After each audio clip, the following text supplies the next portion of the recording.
ਵਾਹਿਗੁਰੂ ਜੀ ਕਾ ਖਾਲਸਾ ਵਾਹਿਗੁਰੂ ਜੀ ਕੀ ਫਤਿਹ। ਡਾਕਟਰ ਕਰਮਿੰਦਰ ਸਿੰਘ ਜੀ, ਤੁਹਾਡਾ ਅੱਜ ਫੇਰ ਜੁਆਇਨ ਕਰਨ ਲਈ ਜਪ ਬਾਣੀ ਦਾ ਭਾਗ ਦੂਜਾ, ਜਿਹਦੇ ਉੱਤੇ ਪਿਛਲੇ ਸ਼ਨੀਵਾਰ ਨੂੰ ਆਪ ਜੀ ਨੇ ਪਹਿਲਾ ਭਾਗ ਦਾ। ਹੈਲੋ ਡਾਕਟਰ ਸਾਹਿਬ, ਆਵਾਜ਼ ਆ ਰਹੀ? हाँ जी, आ रही, बहुत सोहनी आ रही है। ਹਾਂਜੀ, ਤੇ ਆਪਾਂ ਸ਼ੁਰੂ ਕਰਨੇ ਆ ਜੀ। ਤੇ ਤੁਸੀਂ ਪਲੀਜ਼ ਸਟਾਰਟ ਕਰੋ। ਧੰਨਵਾਦ ਤੁਹਾਡਾ ਇੱਕ ਵਾਰੀ ਫੇਰ। जरूर। ਹਾਂਜੀ हाँ जी, ओके, चंगा जी।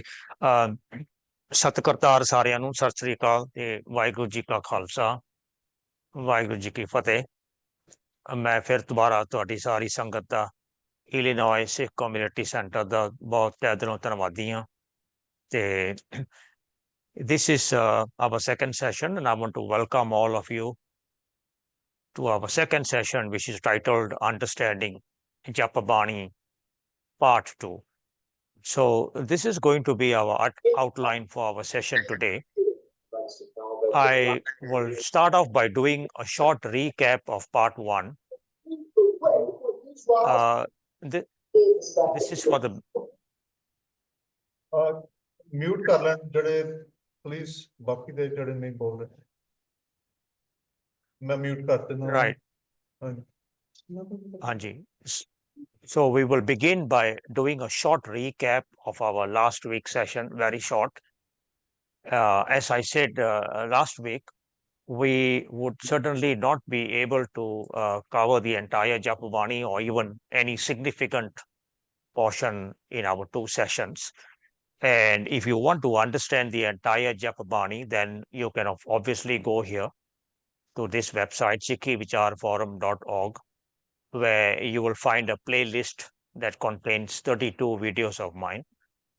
And as I said last week, these are recordings of weekly sessions conducted with about 100 participants. We kind of covered one body or so per week. So you can take your time. Each session runs up to an hour plus.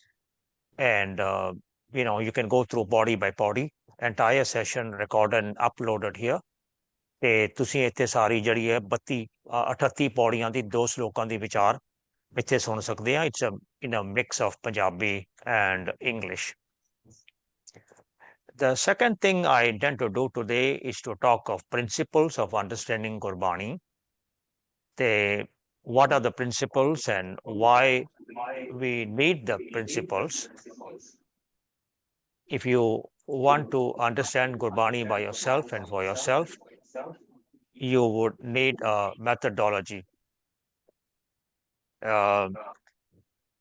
So methodology is a structured procedure for acquiring knowledge or verifying knowledge claims. For our purposes, then, methodology is going to be a structured process for understanding your Gurbani. And the structured process is called a framework.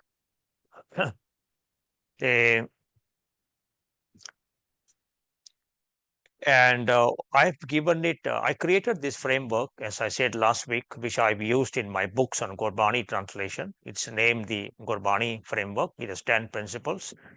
Again, obviously, Pyareo, we cannot cover all the 10 principles in our talk today. And I will briefly talk about 2 principles today, and we are going to apply them in our understanding of the second slok of Japabani. But if you intend to know and understand all the 10 principles and you think you are a serious student of Gurbani understanding, then I would suggest you go back to the same website, sikhivicharforum.org, and you will find there all the 10 principles being discussed in 8 parts altogether. And these 8 parts cover the 10 principles.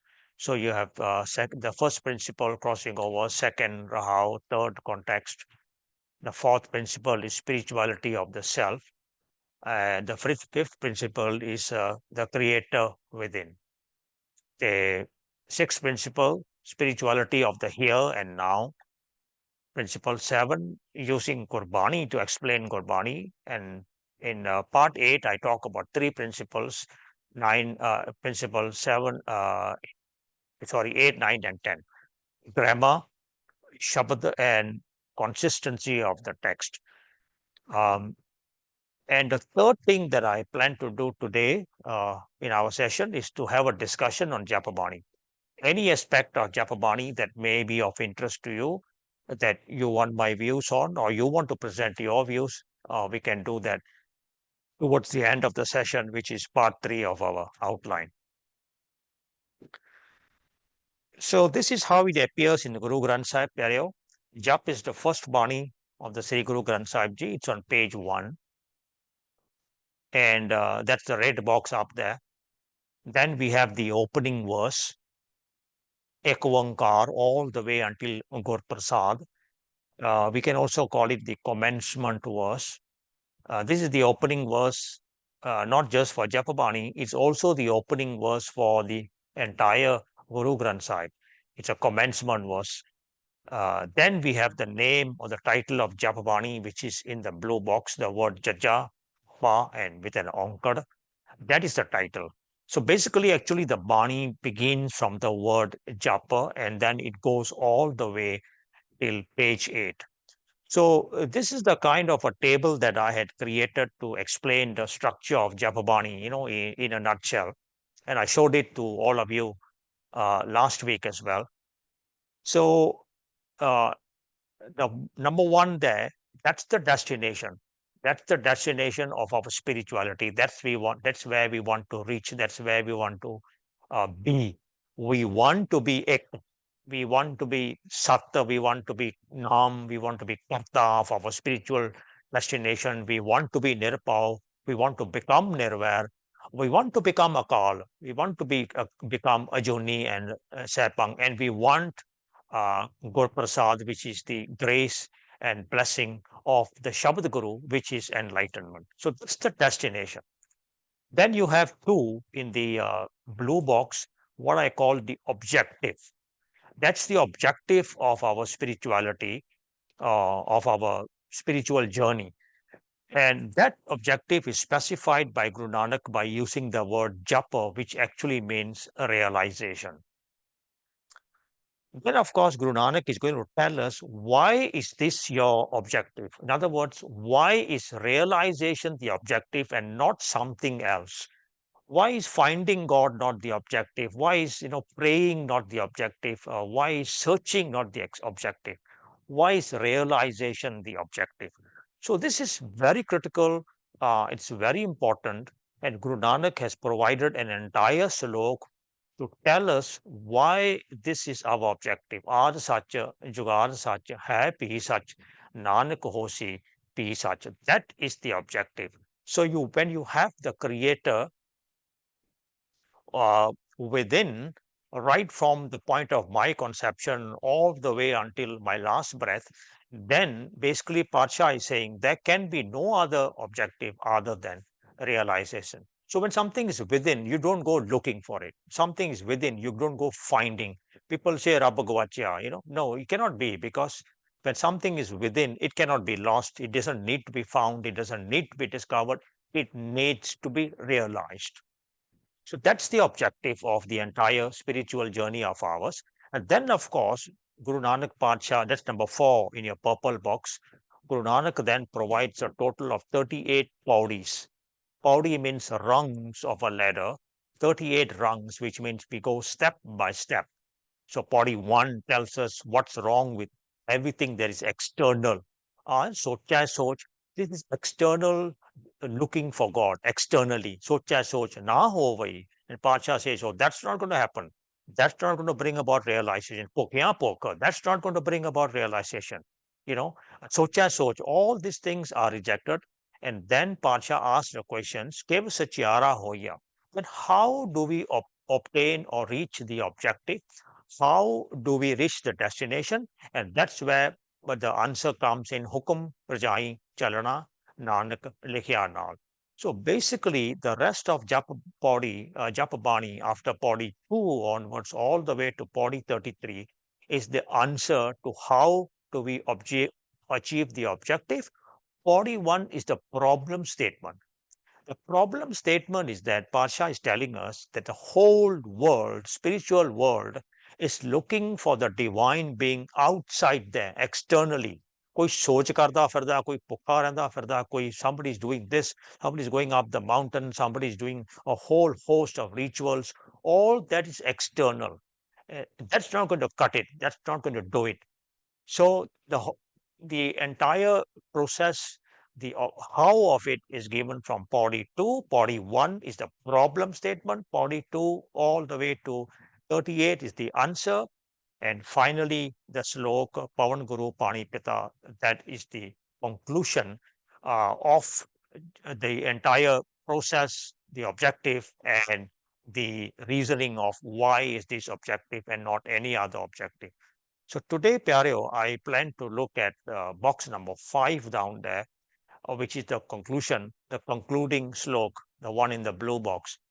And let me share this with you, my entire objective of having these 2 sessions, and also covering only the first slok and the final slok, covering only the objective, which is realization, and covering only the conclusion, is to create, a sort of desire, a sort of interest in you in wanting to go and find the rest of it. So we know the starting, we know the conclusion. So let's look at the how of it. I hope that's what I achieved at the end of these 2 sessions, that I've stirred a deep-seated interest in you to understand the real subject matter that Guru Nanak is telling us in Japabani. So with that, I want to go straight into the slok. And last week, I did suggest to all of you to at least go and look at your translations. So you come here with, some sort of an understanding of what the slok is. So let me tell you the meaning of the word slok. What does it really mean?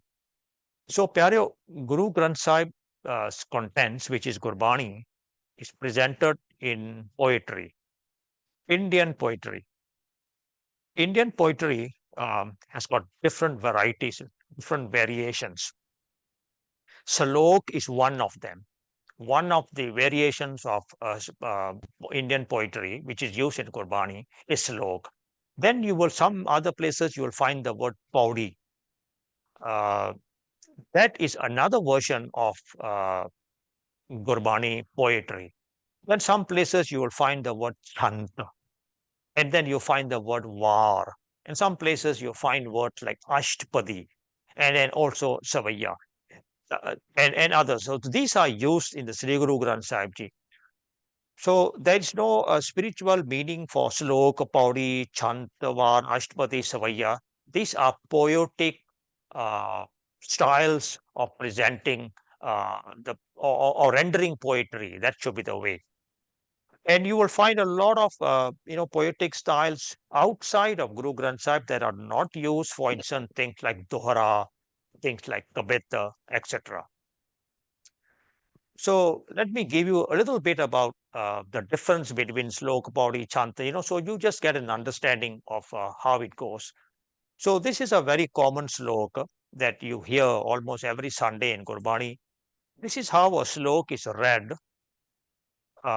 Every poetic rendition is read differently, or you can say sung differently, because each one would have a certain number of fixed matras, a certain place where you put the pause, and a certain number of words that come together to give you a slok.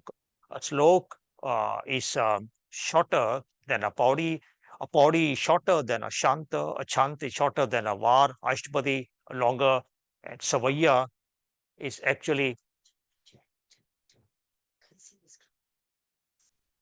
Can you guys see my screen?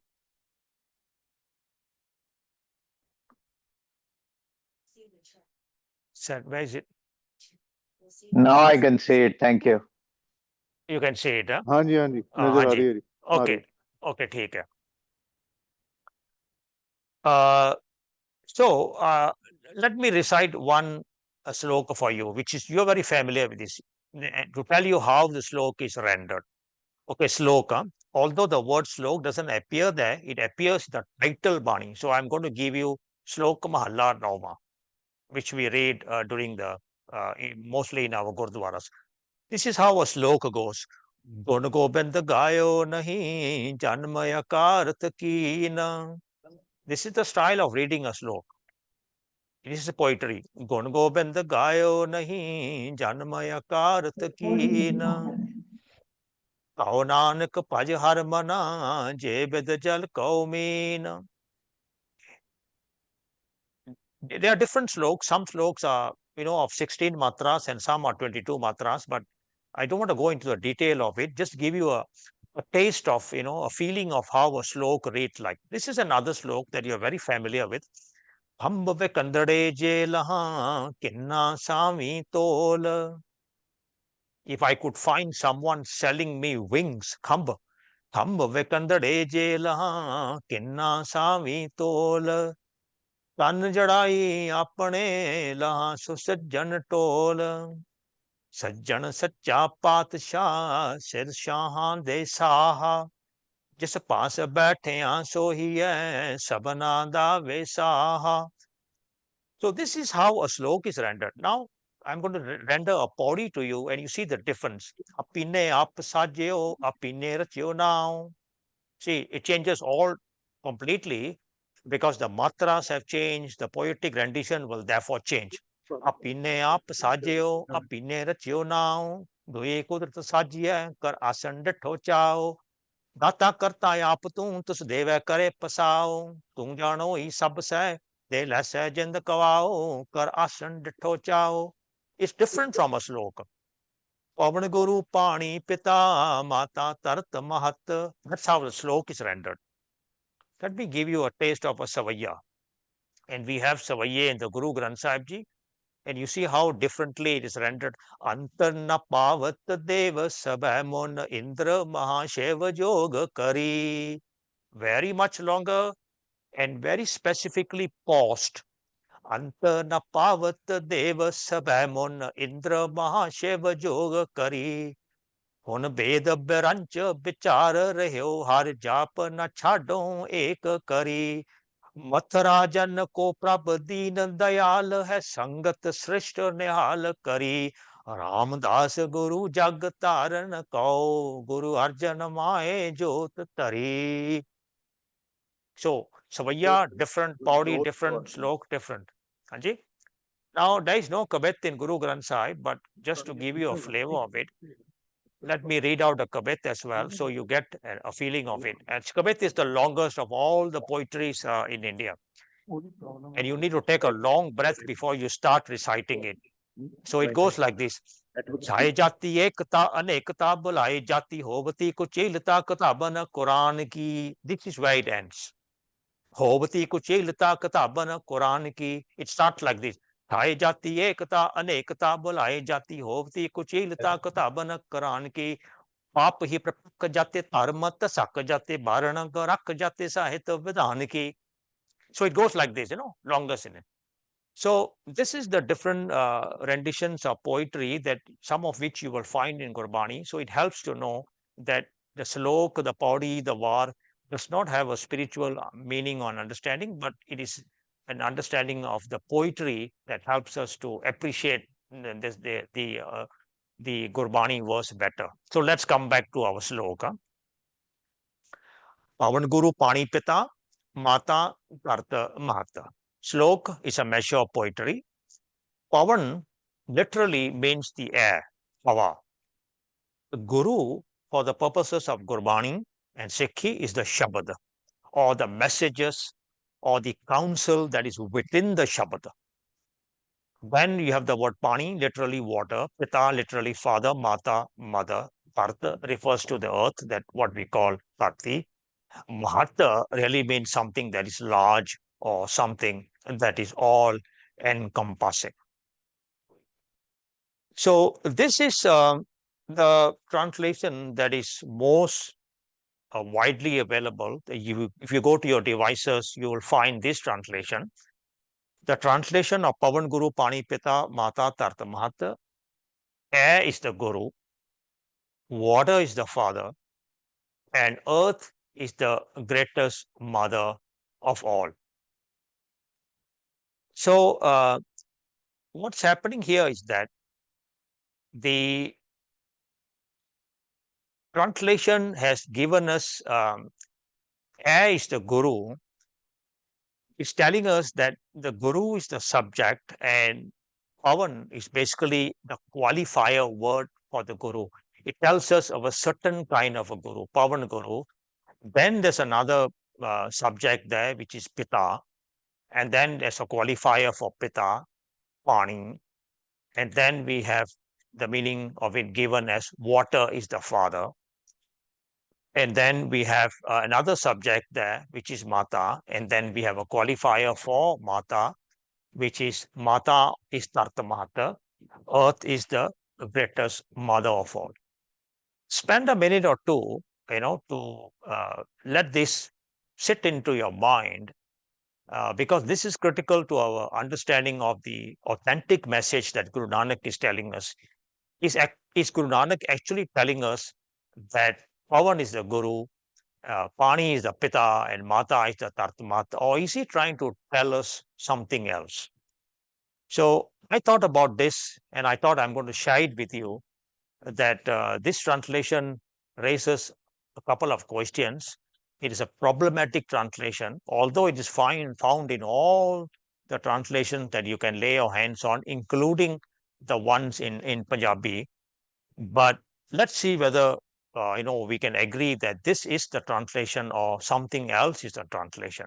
Pavan Guru, Bani Pita, Mata Tart Mahat, translated as air is the Guru, water is the father, earth is the greatest mother of all. So these are some of the questions that came up in my mind, and I want all of you also, Pyareo, to consider this. Why is father a subject? Why is the mother being made a subject in this verse? And why is the earth a subject? There is absolutely no discussion of these subjects, father, mother, or earth, in the entire Bani that we are calling Japa Bani. I hope you can follow me that there has been no discussion of father as a subject, mother as a subject, earth as a subject in the entire Bani. So why then would Guru Nanak Pacha mention them in the concluding slok? Something to think about. And I thought about it. Remember, Pyareo, one more thing, yeah? This slok is not just the final portion of Japa Bani. This slok actually consists of the final 6 verses of Guru Nanak's life. Not only was no more Bani composed by Guru Nanak after this slok, there are no more verses after this slok. The gist of Guru Nanak's spirituality is in these sloks. Therefore, he would not be introducing new subjects. He would not be introducing subjects that he has not spoken of in the 38 bodies. So let's look at the common translation again. Air is the Guru, water is the father, and earth is the greatest mother of all. So based on the translation that air is the Guru, you will hear people say that Guru Nanak was an environmentalist. And I'm sure all of you would have heard or read that somewhere. That what Guru Nanak is saying here when he says, Pavan Guru, air is the Guru, he is telling us to keep the air clean because the air was the Guru. It makes sense. Obviously, it makes sense in that sense. But we haven't taken the context of the entire Bani into consideration yet. So if you ignore the context, it does make sense, when somebody stands and says Guru Nanak was an environmentalist and he told us to keep the air clean because the air was the Guru. Where is the evidence? There he says Sloka Pavan Guru. And then based on the translation that water was the father, Pani Pita, you will hear that Guru Nanak told us to keep our water clean. And we hear these claims all the time that Guru Nanak was an environmentalist, Guru Nanak was a physicist, Guru Nanak was a scientist, and so on. Now, that may or may not be the case, Pyareo. I'm going to leave that to you to make your conclusion. And I suppose that if you yourself are an environmentalist, you want to see Guru Nanak as an environmentalist. Nothing wrong in that. It's fine. And if you are a physicist or a chemist, you want to see Guru Nanak that way.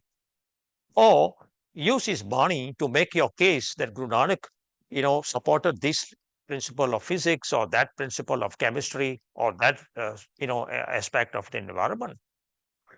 Even if the professions of an environmentalist, physicist or a chemist, etc., did not exist in the 15th century.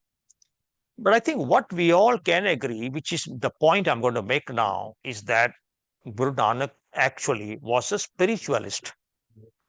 He was all about spirituality. He was about divinity. He was about godliness. And you can add, he was about humanity.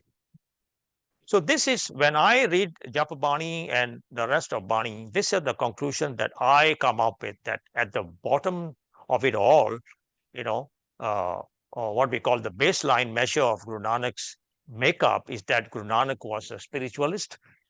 He was all about spirituality, divinity, and godliness. So therefore, when we look at the translation this way, having three subjects, Guru, Pita, Mata, and having three different qualifiers for each of this, and then translating it to mean that air is Guru, water is Father, earth is the greatest mother of all, I think we have to take another look at it.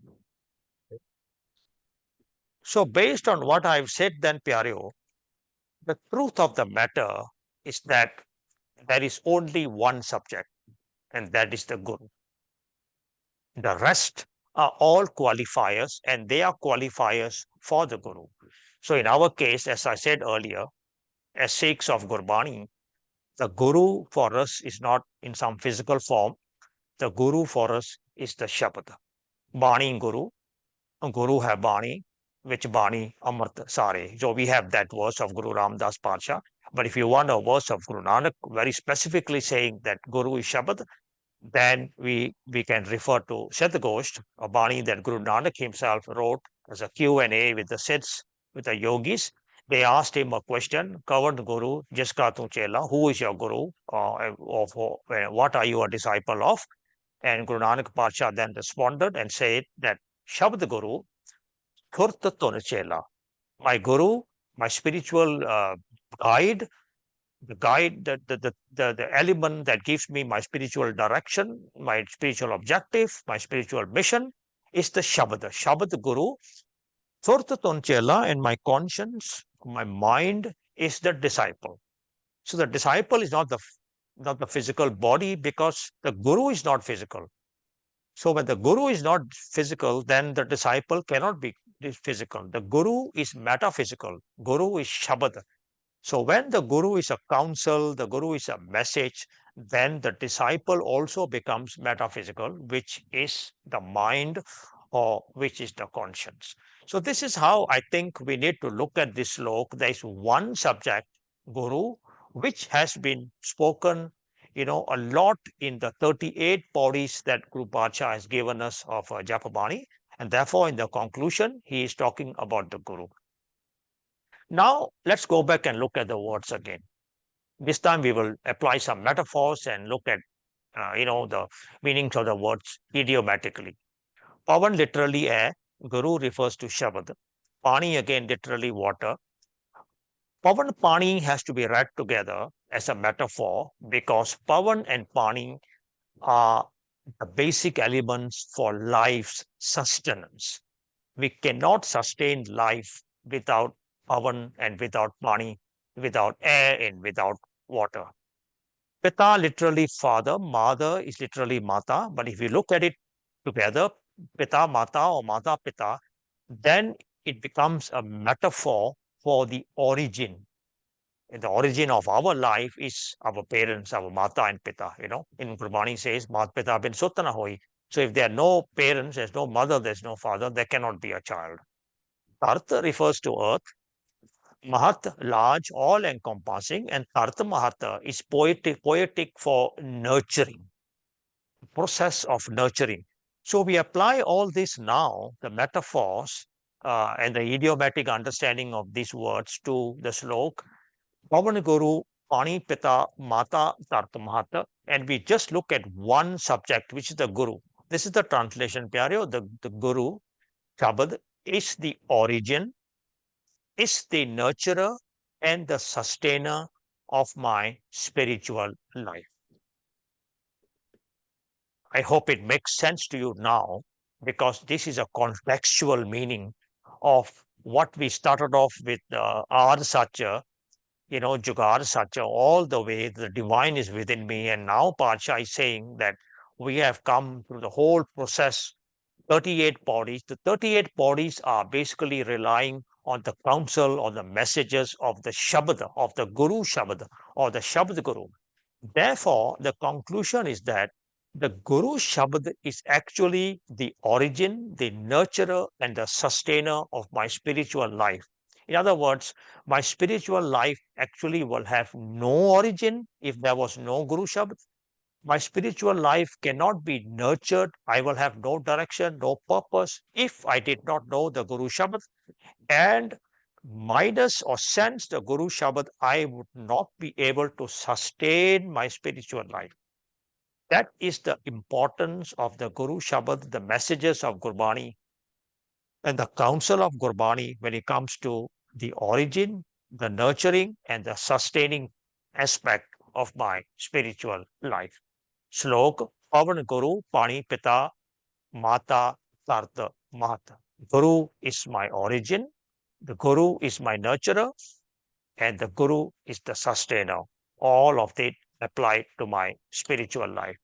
So we can only arrive at this translation if we look at it this way and accept the fact that actually there is only one subject here, and everything else is actually qualifying, adding adjectives to the main subject, which is the Shabad itself. And if we apply 5 qualifiers to the Guru, then we get this translation. Guru Shabad is the origin, nurturer, and sustainer of my spiritual life. In other words, for a Sikh, there is nothing without the Guru Shabad. Everything, where we go, how we go, what we do in our spirituality, what we not do in our spirituality, what we are supposed to do, what we ought to do, what we are not supposed to do, all the answers are provided within the Shabad. And that is why Guru Ramdas Parsha says, Bani Guru, Guru hai Bani, which Bani, Amrita, Sare. Sare means all, Sare means complete, Sare means exhaustively, and Amrit means spirituality. Amrit in Gurbani refers to spirituality, spiritual life where there is no spiritual death. So that is the conclusion, starting conclusion of this slok. Very critical, very important, that at the end of the day, for the Sikh, it is all about the Shabad. The entire spirituality, the spiritual journey of a Sikh revolves around the messages and the counsel of the Shabad. Okay, this is the next verse, Pyareo. Dev Sarat Doe Dai Daya Khela Sagal Jagata. Devasa means day. Sometimes we use the word then or denis in Gurbani as well as in our daily language. Raat means night. Doe, both, dono. Dai Daya are caretakers. Khela is play. Sagal, all, complete. And Jagat refers to the world. So this is the common translation that you will find in all the translations in your devices. And I called it a literal translation because that is what it is. Devasrat Doi Dai Daya Khela Sagal Jagat is translated commonly as day and night are two nurses in whose lap all the world is at play. So again, if we look at what exactly is the challenge or the problem with this kind of a translation, is that the subjects are being wrongly defined. So what is the subject here and what is the qualifier here needs to be understood in context of the 38 bodies above. So Guru Nanak obviously never had nurses or day and night, all these things as subject matters in his Bani. So they cannot be subjects, they will have to be qualifiers.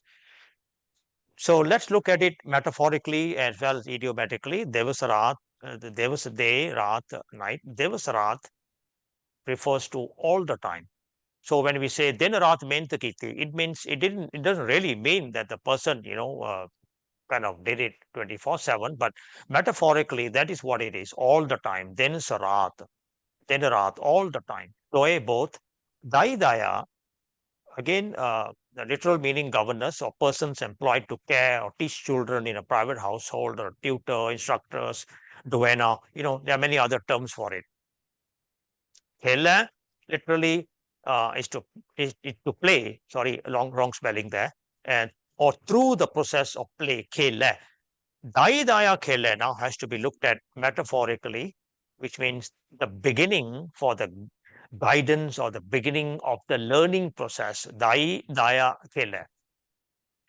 And Sagal or Jagat world, Sagal Jagat is a metaphor for all of my life.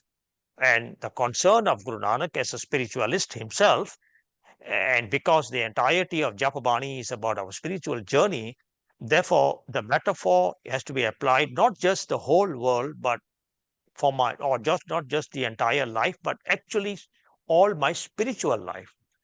So once we plug these meanings and these metaphoric idiomatic understandings and the contextual understanding, that's important. We are trying to look at the context which is coming from the entirety of Gurbani. Then this is the meaning, that the translation that we can. Devasarat doi dai daya khela sagal jagat, the Guru Shabad, that the blue words are coming from the previous Pavan Guru Pani Pita, that is providing the context for this Shabad. The Guru Shabad is the guide for the conduct of my spirituality from my beginning. Dai daya khela. And at all times of my spiritual life. Sagal Jagat. Again, I'm going to take you back to the first, this one, Pavan Guru Pani Pita. So here we have the Guru Shabad as the origin, nurturer, and sustainer. We're going to apply this into the second verse. That is what context is all about. The first verse flows into the second flows to the third, and so on. And when we look at the second, we cannot look at it in a vacuum. We have to look at it from the context that is coming from the previous verse. So, Enu Samdaliyena, Guru Shabad is the origin, nurturer, sustainer. Then the second verse gives us so much of clarity. The Guru Shabad is not just the sustainer, nurturer, it is the guide for the conduct of what? Of my spirituality. From where? From my beginning. From the beginning of the point where I realized that I need a spiritual journey, from that point on, the Guru Shabd has been the guide. And the Guru is the guide at all times for my spiritual life. Devasarat, Doedhai Daya, Kela Sagal Jagat. Changyanya, Baryanya, this is the third verse of the sloka. Vacha, Karma, Hadur. Changyanya literally means good deeds. Baryanya, bad. Vacha is to weigh or to evaluate. Karma, in the dictionary sense, refers to rules, regulations, but in the spiritual context of Gurbani, Karma refers to hukum. And Hadur is coming from the word Hajuri, which in the presence within. So Taram, Hadur are two different words. They are not to be combined, because some people combine them and then make it into Dharmaraj. That Dharmaraj, some mythological entity sitting somewhere up there, is going to watch, going to evaluate whether we did good or whether we did bad. You see, again, that is not the meaning of it, because in the entirety of Japabani, 38 Paulis, Guru Nanak never talked about the whole, this metaphorical concept of Dharmaraj, weighing our deeds after life and so on and so forth. So these are the meanings, and we plug them into the next verse, Changyanya, Buryanya, Vache, Taram, Hadur, again using the context that is coming from the previous two verses and from the 38 bodies, Changyanya, Buryanya, Vache, Taram, Hadur, the guidance of the Guru Shabad is that the good and the bad of my deeds, Changyanya, Buryanya, in what context? Good and bad of my deeds on the path of spirituality. So the good and the bad of my deeds on the path of spirituality is to be evaluated on the touchstone, Taram Hadur Vacha, evaluated on the touchstone, Taram Hadur, in the presence of his hukam. In other words, Pyareo, Guru Nanak Pacha is telling us what is within his hukam is good in the spiritual sense, and what is without his hukam is bad.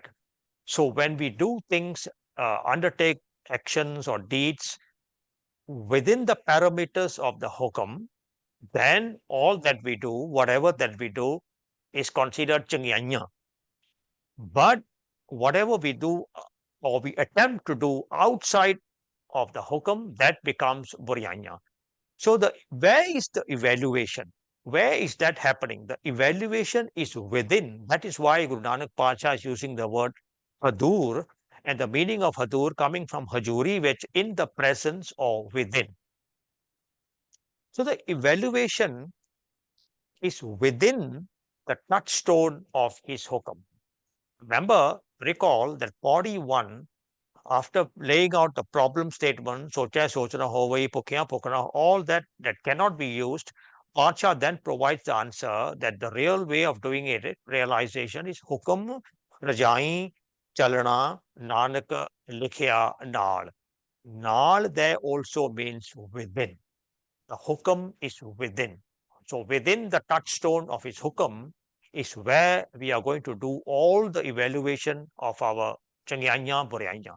And one more point of concern is that evaluation is not to be done by some second or third party. This evaluation is done within us by ourselves. This is an inner journey of spirituality.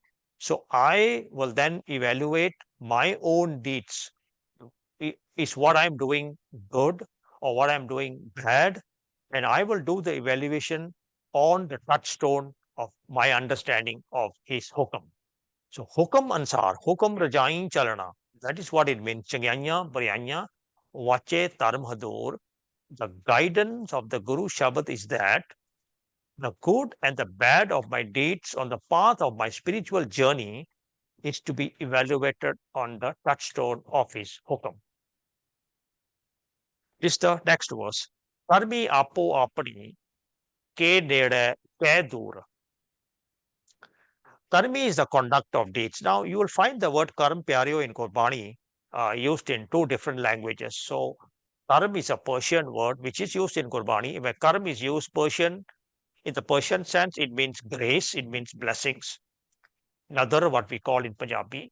Another is an Arabic word for karm, which is Persian, and Punjabi word or Sanskrit word, it would be kirpa. So, karm, another, karm Persian, another Arabic, kirpa Punjabi. Now, another use of karm in Punjabi is for deed. Tere karm theek nahi. In other words, your deeds are not right. Or tere karm bahut change hai. Your deeds are really beautiful and really good. So now, where do we get this from? You'll find a number of verses, Pyaryo, that explain that karm in Gurbani. Let me tell you what it is not. Karm Gurbani is not fate. And it's not the karma of our past life either. Gurbani does not go into past life. Gurbani talks about the here and the now. So the here and the now is about deeds. So the theory of karma, whatever your understanding is not being applied here or is not being applied anywhere in Gurbani. Karm in Gurbani means either grace or it means deeds. Kirta karm ke vichade. Kirta. So when Gurbacha using kirta karm, he's telling us very clearly that when I talk about karm, I'm referring to kirta deed. So kirta karm ke vichade, basically the answer to the question, why are we not realized? Vichhadya hoya spiritual being is one who is not realized or unrealized or unenlightened. So why are we unrealized? Why are we unenlightened? It is because kirta karm, our deeds. That's where Changyanya Buryanya plugs in here. Because we don't have the Changyanya, we have the Buryanya. We are not, walking the path of Hukam. Therefore, what happens is that we become vichade. Now Parsha says Kar Kirpa Melo Ram. And this is where the notion of grace and blessings come in. Well, so we need grace, we need blessing to Melo Ram. Melo will have to be read as realization, not finding, not looking. So this is how contextual meaning is. So I just wanted to explain to you that the word karma, karmi, when it appears in Qurbani, either refers to grace or refers to deeds. So go back to the verse parallel. Karmi apo apni ke nede keh dur. Karmi, conduct of deeds. Apo apni, very simple to understand, own self. Not what other people do to us or what we do to others. K, if or whether. Nede literally means near, but here, because it is spiritual, near or close to the Creator, the spiritual meaning of nede would be realized. So, मैं नेड़े हैं क्योंकि मैं अनुभव कर लिया, ते मैं दूर हाँ क्योंकि मैं अनुभव नहीं कीता. So, I am नेड़े because I'm realized, and I'm dur, I'm far from it yet because I'm not yet realized, or I'm unrealized, or I am unenlightened. Contextual meaning. So this is the meaning of the verse. Karmi apo apni ke nede ke dur. My own deeds determine whether I realize the Creator within or otherwise. See, such a beautiful understanding of the verse and a conclusion to Japabani. At the end of the day, it is all about our own deeds. These deeds that I do will determine my spiritual journey, my spiritual progress, and my spiritual realization of the objective, not what other people do. Again, when you apply this to yourself, you will read it the same way, your own deeds. And Guru Nanak Padsha is saying this, therefore, we can read it in Guru Nanak's Padsha's first person language. Guru Nanak himself is saying that Guru Nanak's own deeds determined the path, process, and the objective of his realization. Whether he was realized or unrealized were determined by the things that he did. Therefore, whether we are realized or otherwise will be determined by the deeds that we do or the deeds that we do not do. जिन्नी नाम ते आया गए मशक्कत काल. Gindi those. Naam in Qurbani has got 2 or 3 different meanings, and one of the meanings is divine virtues. Why do we pick divine virtues here? Because if you look at the 38 bodies of Japabani, Guru Nanak Pasha is talking about divine virtues that we need to inculcate, that we need to imbibe, that we need to become. So there's a whole discussion of divinity from the virtue aspect within the bodies of Japabani. You go to Panch Parvan, Panch Pradhan, that's where you start the whole notion of virtues within Japabani. Tyaya, contemplate, to become. We don't contemplate for the sake of contemplating. We contemplate with an objective of becoming. So when we see a verse, Nirpo Japa, the translation would be contemplate on fearlessness, nirpao, no fear. But we don't contemplate for the fun of it or, just because we want to. The purpose of contemplation in Gurbani is to become. And Pasha says, nirpo japa, contemplate on fearlessness, nirpo japa, sagal pao mite. All fears will then be vanquished, will be removed, and you would become fearless. So the whole idea in Gurbani is to become the virtues. We want to become fearless. We want to become, persons with no enmity towards anything in nature or in creation. And we want to become kind. We want to become compassionate. All Dharmadaya Kaput. So becoming is a very important aspect of Yaya contemplation. It is the objective of contemplation. Gaye those who have walked or traversed or traveled to become. Mashaqqat is an Arabic word for a difficult process, a strenuous or a demanding or an arduous task. Mashaqqat. So although it is spelled Mama Sasa Kakatata, and God forbid, you will find people pronouncing this as Masakata. Chandi Nam Tyaya Gai Masakata Kal. But the rule is, if you have borrowed a word from another language, then it has to be pronounced the way they pronounce it. So this is an Arabic word. So in the Arabic language, it is pronounced as Mushakkata. So when we pronounce it here, we will pronounce it as Mushakkata. Some places you will find the word, Allah in Gurbani is spelled with an onkar to the ha, and some people would then want to pronounce it as Allah. But Allah is an Arabic word. The Arabs do not call him Allah, they called him Allah. So wherever we find Ada, Lalla, Ha, A, L, and H in Gurbani, it is going to be pronounced as Allah, because it's a borrowed word, and that is how it's pronounced in that language.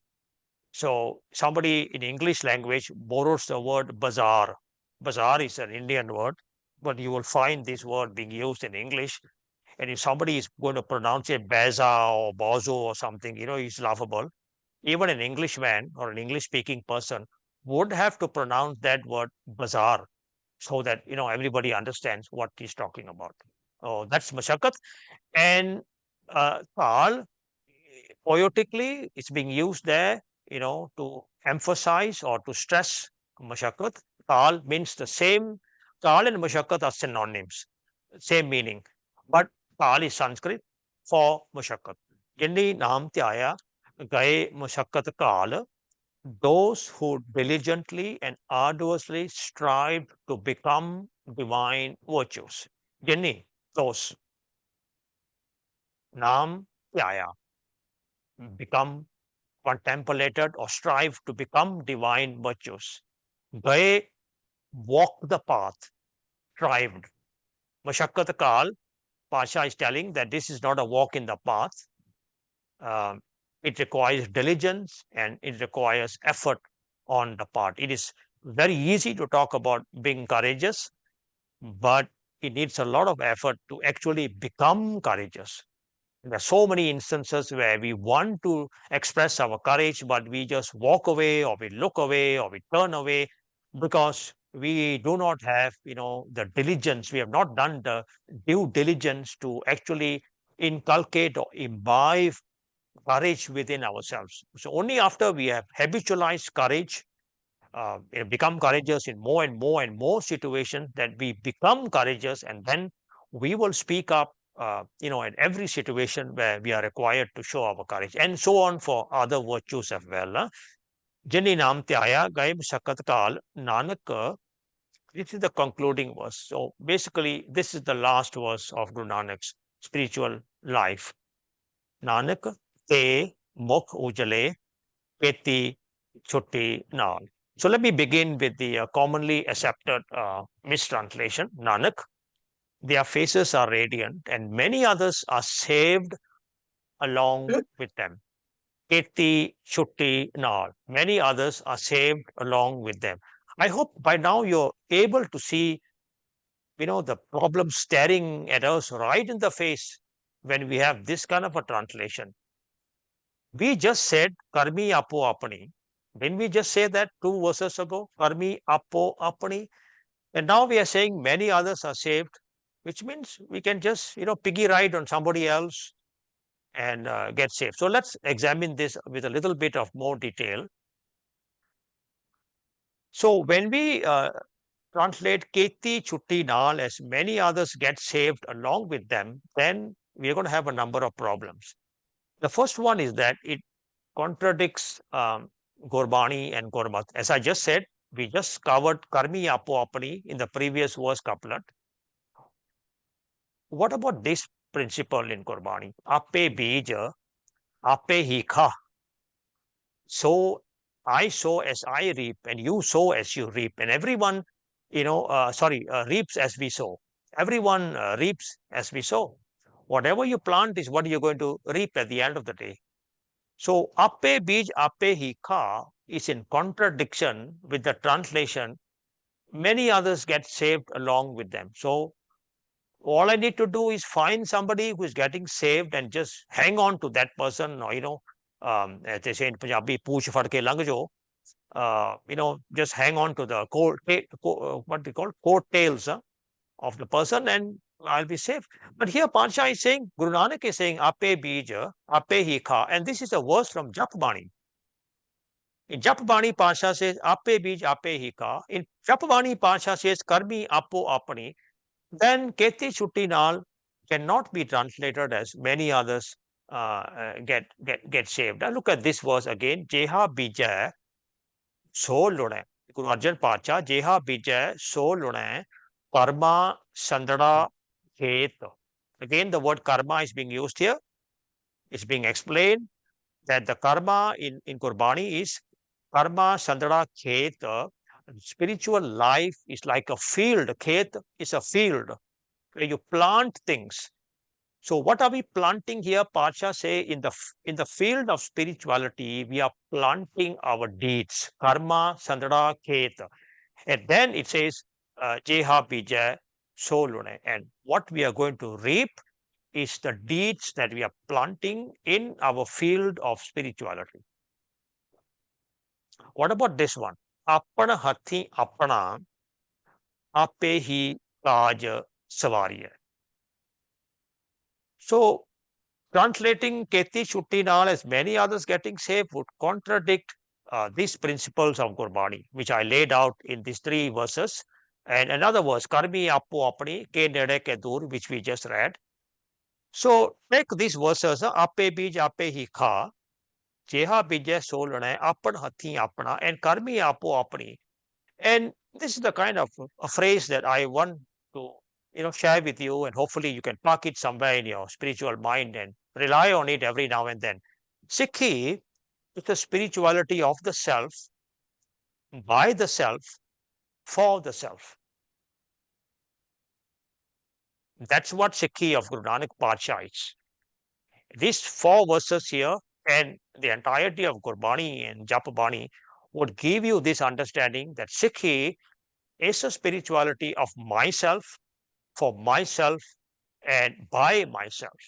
So we will have to look for another meaning of Keti Chutti Nal so that we don't get this contradicting principle. So that was the first problem, that number 1 in the green box, it contradicts Gurbani and Gurmat. Translating Keti Chutti Nal as many others get saved is also not in line with Gurbani grammar. Keti is singular, so it cannot be many others. The plural of Keti, there are 2 plurals of Keti. I know this can get a little bit complicated, Pyareo, but stay with me. At the end of the day, grammar does help us, get to the right meanings of words. So it's kind of important. So Keti is singular, and the plural of Keti, there are 2 plurals, Kete, which is masculine, and Ketia for feminine objects. So when you want to say something feminine and you want to pluralize it, if there's such a word, then we have to use Ketia, and if it's masculine, then we use Kete. And Guru Nanak shows us how to do this in Japabani itself. Look at this. Kete, Pavana Pani Besantara, Kete Kan Mahesh. So Pavana Pani, Besantara, Kan Mahesh, these are all masculine words, and therefore the plural is Kete. Now you look at the next one. Ketya Karma Pumi Mer Kete Kete Tuopades. So Karma Pumi is feminine. So Guru Nanak is not saying Kete Karma Pumi, he says Ketya Karma Pumi. So again, Keti is the singular. There are 2 plurals, Kete, the verse above, for masculine plurality, and Ketia for plural of feminine words. Kete there and Ketia here. Masculine and feminine. Let me give you a couple of more verses within Gurbani. Japabani itself. Kete, in the Chand Sur Kete, Kete Mandal Des. All that is masculine. Kete, Sadbodhanath Kete, Kete Devi Ves. Masculine plural. Kete Devdanam Mon Ende Mon kete, kete ratan samund. Now you look at the feminine. Ketya khani, ketya bani, kete paat narendra. Paat narendra is masculine, therefore kete comes in. Ketya surti, surti feminine. Sevak masculine, therefore kete. Ketya surti, sevak kete, nanak antana anta. So on the basis of grammar, if we are going to understand keti chutti nal as many others, then it should be ketiya chutti nal. If we understand chutti to be feminine, it should be ketiya chutti nal or kete chutte nal. But that is not what Guru Nanak used. He didn't say ketiya chutti, kete chutte. He said keti chutti nal. So let's look at the words one by one. They, those, mok ujale, bright faced, literal sense. We'll come up with a spiritual meaning for that later. Keti, now all we need to do is open up Mahan Kosh, which is the encyclopedia of Sikhism, written by Khan Singh Nabha, and he gives you a number of meanings of the word Keti, and one of the meanings provided for the word Keti is affliction, a disease, an ailment, a sickness, or an illness, or a disorder. So, what we are being freed from, chuttinal, what we are being emancipated from is keti, is a disease, is an ailment, and we need to find out what that ailment is. So, what is the ailment? What is the disorder? We go back to the first body and we find this word, kev sachiara hoye, kev kure, tutte. So, the affliction, the ailment or disorder is kud. This is what is affecting us. Kud, falsity. Kud in the literal sense means falsity, but kud in the Gurbani sense means the absence of realization of the divine within. So I'm a kud person if I do not have realization of the divine within. But once I have the realization of the divine within, I become a satyara. Satyara is the antonym, the opposite of kuryar. So Gurbani uses both these words in Gurbani. Kud, kudyar, and sach and satyar.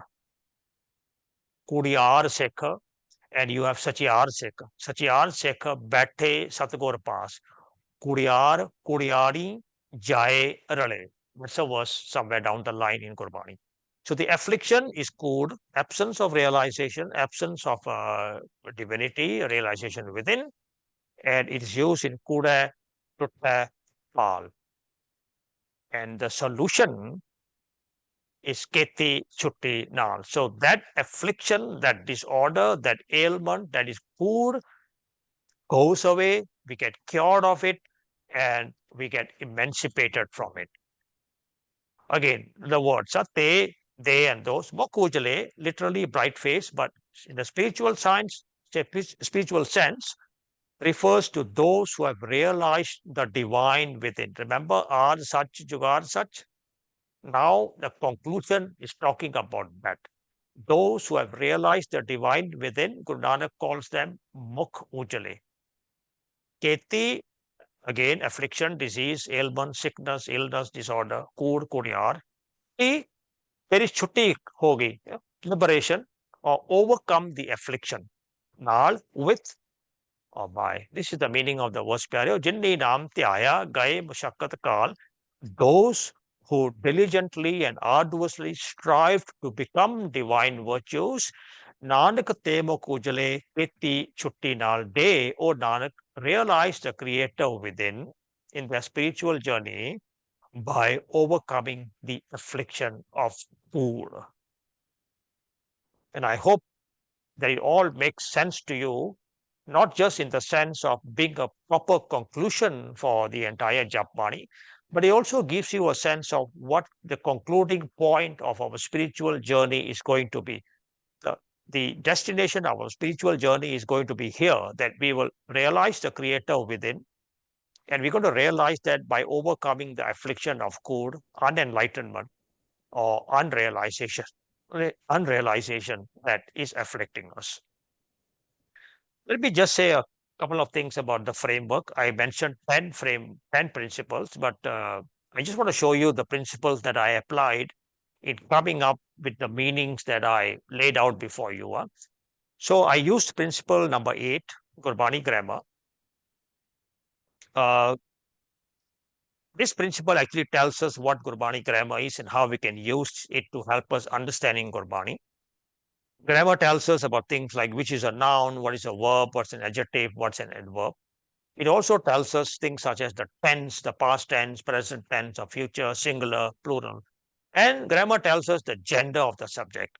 So I hope you can appreciate that using grammar was the way in which we were able to know the difference between kete, ketia, and keti. So grammar was applied as one of the principles. And then the other principle that we applied was principle number 10 in my whole framework of methodology, what we call the inner consistency of the text. Now, this means, Pyareo, the entire text of Sri Guru Granth Sahib Ji is to be looked as one body of knowledge, consistent, constant, and unchanging in its messages. So I'm going to lay down 4 things that are worth noting in this regard later in the next slide. But for now, this was the principle that told us that the notion of Keti Chutti Nal being understood as many others being saved along with was in contradiction with Ape Bij Ape Hika Apana Thi Apana. So this principle, inner consistency of the text, helped us reject that meaning, many others being saved, because that's not a principle of Gurbani, but Ape Bij Ape Hika is a principle, Apana Thi Apana is a principle, Karmi Apo Apani is a principle. So this is what I meant by inner consistency, and we applied it. So these are the 4 things that are worth noting when we talk about the inner consistency. Gurmat concepts are consistently applied within the entire text of Gurbani. This is the first thing. Now, the second is that the advocacy of a particular concept, practice, or belief is one that is advocated throughout the text. So we cannot have the Guru advocating or suggesting something on page 1 and something else on page 2. That doesn't happen. So he couldn't be that Guru Nanak is telling us that many others can be safe along with you, and then down the line or before that he says Apana Thi Apana or Ape Bij Ape Hika. It cannot be that they are not supported in one instant and critiqued in another, or that they are supported. So it cannot be that a particular concept is supported in one Bani or one verse, and then it is critiqued in another. So this is the consequence of applying this principle, that within the 1429 pages, Pyareo, of Sri Guru Granth Sahib Ji, you would not find 2 messages that contradict one another. So this is why this principle is very important, and I applied it in understanding that particular verse. Jindi naam tyaya gaye mushakat kal nanak te mukojale keti chutti nal. So if we translate keti chutti nal as many others, then we are contradicting with all the others. Reap what you sow. Spirituality of the self, by the self, for the self. And this cannot be, because Gurbani is consistent, hence the principle that I shared with you. So this was our outline, Pyareo. We did a short recap of part 1. Then we looked at 2 principles of understanding Gurbani. So I think what we can do in the remaining time is to have a discussion with you on any aspect of Japa Bani that may be of interest to you. Anji, I'm going to pass it back to the Irvinjit ji. I'm passing it back to you.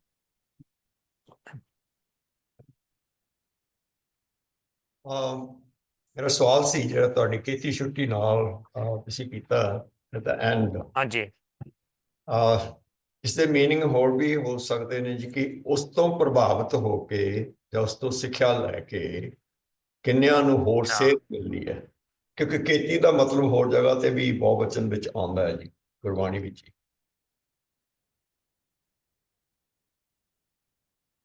ਕਿਸੇ ਤੋਂ ਪ੍ਰਭਾਵਿਤ ਹੋਣਾ ਤੇ ਕਿਸੇ ਤੋਂ ਸਿੱਖਿਆ ਲੈਣੀ, ਪਹਿਲੀ ਗੱਲ ਤਾਂ ਇਹ ਹੈ ਮੇਰੀ ਸਮਝ ਅਨੁਸਾਰ, ਇਹ ਜਪ ਬਾਣੀ ਦਾ ਮਜ਼ਮੂਨ ਨਹੀਂ ਹੈਗਾ। ਜਪ ਬਾਣੀ ਦਾ ਮਜ਼ਮੂਨ ਹੈ ਕਿ ਸਿੱਖਾ, ਜਿਹੜਾ ਤੇਰਾ ਰੂਹਾਨੀ ਰਸਤਾ ਹੈ ਨਾ, ਉਹਦੀ ਸੇਧ ਜੇ ਤੂੰ ਲੈਣੀ ਹੈ, ਉਹ ਤੈਨੂੰ ਸ਼ਬਦ ਤੋਂ, ਗੁਰੂ ਤੋਂ ਲੈਣੀ ਪੈਣੀ। So that is point number 1 that we need to understand. ਕਿਸੇ ਤੋਂ ਸੇਧ ਲੈਣੀ, ਕਿਸੇ ਤੋਂ ਸਿੱਖਿਆ ਲੈਣੀ, ਜਾਂ ਕਿਸੇ ਤੋਂ ਐਡਵਾਈਸ ਲੈਣੀ, ਇਹ ਗੱਲ ਗਲਤ ਨਹੀਂ ਹੈਗੀ, ਇਹ ਚੰਗੀ ਗੱਲ ਹੈ। ਆਪਾਂ ਸੰਗਤ ਕਹਿੰਦੇ ਆ ਜਿਹਨੂੰ, ਦੈਟਸ ਫਾਈਨ। ਬਟ ਸੇਧ ਲੈਣੀ, ਸਿੱਖਿਆ ਲੈਣੀ ਤੇ ਕਿਸੇ ਦੇ ਸਹਾਰੇ, ਕਿਸੇ ਦਾ ਸਹਾਰਾ ਲੈ ਕੇ ਆਪਣੀ ਰੂਹਾਨੀ ਜਿਹੜਾ ਹੈਗਾ ਮਕਸਦ ਨੂੰ ਤੈਅ ਕਰਨਾ, ਇਹ ਦੋ ਗੱਲਾਂ ਅਲੱਗ-ਅਲੱਗ। ਮੈਂ ਸੇਧ ਲੈ ਸਕਦਾ, ਹੁਣ ਤੁਸੀਂ ਮੈਥੋਂ ਸੇਧ ਲੈ ਰਹੇ ਹੋ, ਧੰਨਵਾਦ ਤੁਹਾਡਾ। ਮੈਂ ਇੱਕ ਬੇਨਤੀ ਕਰਦਾ, ਜਿਹੜਾ ਬੰਦਾ ਸ਼ਬਦ ਦੀ ਸੇਧ ਲੈ ਕੇ ਤਰਿਆ ਹੈ ਜਾਂ ਉਸਨੇ ਆਪ ਨੂੰ ਸਵਾਰਿਆ ਹੈ, ਉਹ ਕਿਸੇ ਨੂੰ ਵੀ ਉਹੀ ਡਾਇਰੈਕਸ਼ਨ ਦੇਗਾ। ਨਹੀਂ, ਉਹ ਗੁਰੂ ਦੇ ਨਹੀਂ, ਨਾਲ ਬਿਲਕੁਲ ਨਹੀਂ, ਨਹੀਂ, ਬਿਲਕੁਲ ਨਹੀਂ, ਕਿਉਂਕਿ ਆਪਾਂ ਗੱਲ ਕਰ ਰਹੇ ਹਾਂ ਆਪਣੇ ਡਾਇਰੈਕਸ਼ਨ, ਆਪਣੇ ਆਬਜੈਕਟਿਵ ਤੇ ਪੁੱਜਣ ਦੀ। ਹੁਣ ਪ੍ਰੋਸੈਸ ਦੇ ਵਿੱਚ ਸੇਧ ਲੈ ਸਕਦੇ ਹਾਂ। ਮੈਂ ਗੁਰਬਾਣੀ ਦੀ ਸਮਝ ਕਿਸੇ ਤੋਂ ਲੈ ਸਕਦਾ, ਵਿਚਾਰ ਕਿਸੇ ਤੋਂ ਲੈ ਸਕਦਾ, ਪਰ ਜਿੱਥੇ ਮੈਂ ਪਹੁੰਚਣਾ ਨਾ, ਜਿਹੜਾ ਅਨੁਭਵ ਕਰਨਾ ਆਪਣੇ ਅੰਦਰ, ਉਹ ਮੈਂ ਖੁਦ ਕਰਨਾ ਪੈਣਾ। ਉਹ ਮੈਂ ਕਿਸੇ ਦਾ ਸਹਾਰਾ ਲੈ ਕੇ ਨਹੀਂ ਕਰ ਸਕਦਾ। ਗੁਰੂ ਮੇਰਾ ਸਹਾਰਾ, ਸ਼ਬਦ ਮੇਰਾ ਸਹਾਰਾ। ਇੱਥੇ ਸਾਡੀ ਕਨਫਿਊਜ਼ਨ ਹੁੰਦੀ ਹੈ ਨਾ, ਅਸੀਂ ਜਿਹੜਾ ਬਾਬਿਆਂ ਨੂੰ ਤੇ ਹੋਰ ਲੋਕਾਂ ਨੂੰ ਜਿਹੜੇ ਮੱਥੇ ਟੇਕਦੇ ਫਿਰਦੇ ਆ ਤੇ ਉਹਨਾਂ ਨੂੰ ਆਪਣੇ ਰੂਹਾਨੀ ਰਹਿਬਰ ਮੰਨਦੇ ਫਿਰਦੇ ਆ, ਇਹ ਪ੍ਰੋਬਲਮ ਇੱਥੋਂ ਸ਼ੁਰੂ ਹੁੰਦੀ ਹੈ। ਅਸੀਂ ਇਸ ਗੱਲ ਨੂੰ ਜੇ ਦੂਰ ਰੱਖਾਂਗੇ ਆਪਣੇ ਮਨ ਤੋਂ, ਨਾ ਸਮਝਾਂਗੇ ਕਿ actually the journey of spirituality is mine and mine alone. ਜਿਵੇਂ ਕਬੀਰ ਜੀ ਕਹਿੰਦੇ ਨਾ, ਸਾਧੂ ਕੋ ਮਿਲਣੇ ਜਾਈਏ, ਇੱਥੇ ਸਾਧੂ ਗੁਰੂ ਨੂੰ ਆਖਿਆ, ਸ਼ਬਦ ਨੂੰ ਆਖਿਆ, ਸੰਗ ਨਾ ਲੀਜੈ ਕੋਈ। ਇਹਦੇ ਵਿੱਚ ਸਹਾਰਾ ਕਿਸੇ ਦਾ ਨਹੀਂ, ਇਹਦੇ ਵਿੱਚ ਇਹ ਮੇਰੀ ਜ਼ਿੰਮੇਵਾਰੀ ਹੈ, ਇਹ ਮੇਰਾ ਕੰਮ ਹੈ। So spirituality of the self, by the self, for the self, S for S ਦੀ ਆਬਜੈਕਟਿਵ, ਜਿਹੜਾ ਆਪਣਾ ਮਕਸਦ ਹੈ, ਜਿੱਥੇ ਆਪਾਂ ਪਹੁੰਚਣਾ ਹੈਗਾ, ਉਹ ਤੇ ਹੁਣ ਮੈਨੂੰ ਆਪ ਖੁਦ ਕਰਨਾ ਪੈਣਾ, ਆਪਣੀ ਸਪਿਰਿਚੁਅਲਿਟੀ। ਹਾਂ, ਪ੍ਰੋਸੈਸ ਦੇ ਵਿੱਚ ਮੈਂ ਸੇਧ ਲੈ ਸਕਦਾ, ਮੈਂ ਵਿਚਾਰਾਂ ਕਰ ਸਕਦਾ, ਕਰਨੀਆਂ ਚਾਹੀਦੀਆਂ ਨਾ। ਸਿੱਖੀ ਹੈ ਹੀ ਵਿਚਾਰਾਂ ਦੀ ਖੇਡ, ਵਿਚਾਰਾਂ ਕਰਦੇ ਆ ਜਿਵੇਂ ਆਪਾਂ ਹੁਣ ਕਰ ਰਹੇ ਹਾਂ। ਪਰ ਇੱਕ ਥਾਂ ਤੇ ਆ ਕੇ ਜਿਹੜੀ ਵਿਚਾਰਾਂ ਦੀ ਲਿਮਿਟੇਸ਼ਨ ਹੈ ਨਾ, ਸੇਧ ਦੀ ਲਿਮਿਟੇਸ਼ਨ ਹੈ, ਉਹ ਸਾਨੂੰ ਸਮਝਣੀ ਪੈਣੀ ਹੈ ਕਿ ਇੱਥੋਂ ਤੱਕ ਆ ਕੇ ਵਿਚਾਰਾਂ ਹੋ ਸਕਦੀਆਂ, ਸੇਧ ਲਈ ਜਾ ਸਕਦੀ ਹੈ, ਪਰ ਜਿਹੜਾ ਰਸਤਾ ਤੈਅ ਕਰਨਾ। ਹੁਣ ਦੇਖੋ ਨਾ, ਮੈਂ ਇੱਕ ਐਗਜ਼ਾਮਪਲ ਦੇਣ ਲੱਗਿਆ ਵੀ ਮੈਂ ਨਿਰਭਉ ਬਣਨਾ।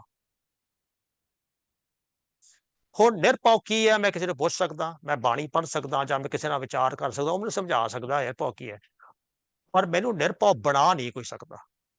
ਨਿਰਭਉ ਬਣਨਾ, ਰਸਤੇ ਤੇ ਪੁੱਜਣਾ, ਇਹ ਜ਼ਿੰਮੇਵਾਰੀ ਮੇਰੀ ਹੈ। ਮੈਂ ਖੁਦ ਆਪਣੇ ਆਪ ਨੂੰ ਨਿਰਭਉ ਬਣਾਉਣ ਦਾ ਫੈਸਲਾ ਕਰਾਂਗਾ, ਫਿਰ ਸੇਧ ਲੈ ਕੇ, ਐਡਵਾਈਸ ਲੈ ਕੇ ਰਸਤੇ ਤੇ ਤੁਰਾਂਗਾ। ਪਰ ਬਣਨਾ ਕਿ ਨਹੀਂ ਬਣਨਾ, ਸੱਚ ਬੋਲਣਾ ਕਿ ਨਹੀਂ ਬੋਲਣਾ, ਇਹ ਸਾਰੇ ਫੈਸਲੇ ਮੈਨੂੰ ਖੁਦ ਕਰਨੇ ਪੈਣੇ ਆ। ਇਹ ਕਿਸੇ ਦੇ ਸਹਾਰੇ ਤੇ ਨਹੀਂ ਹੋ ਸਕਦੇ।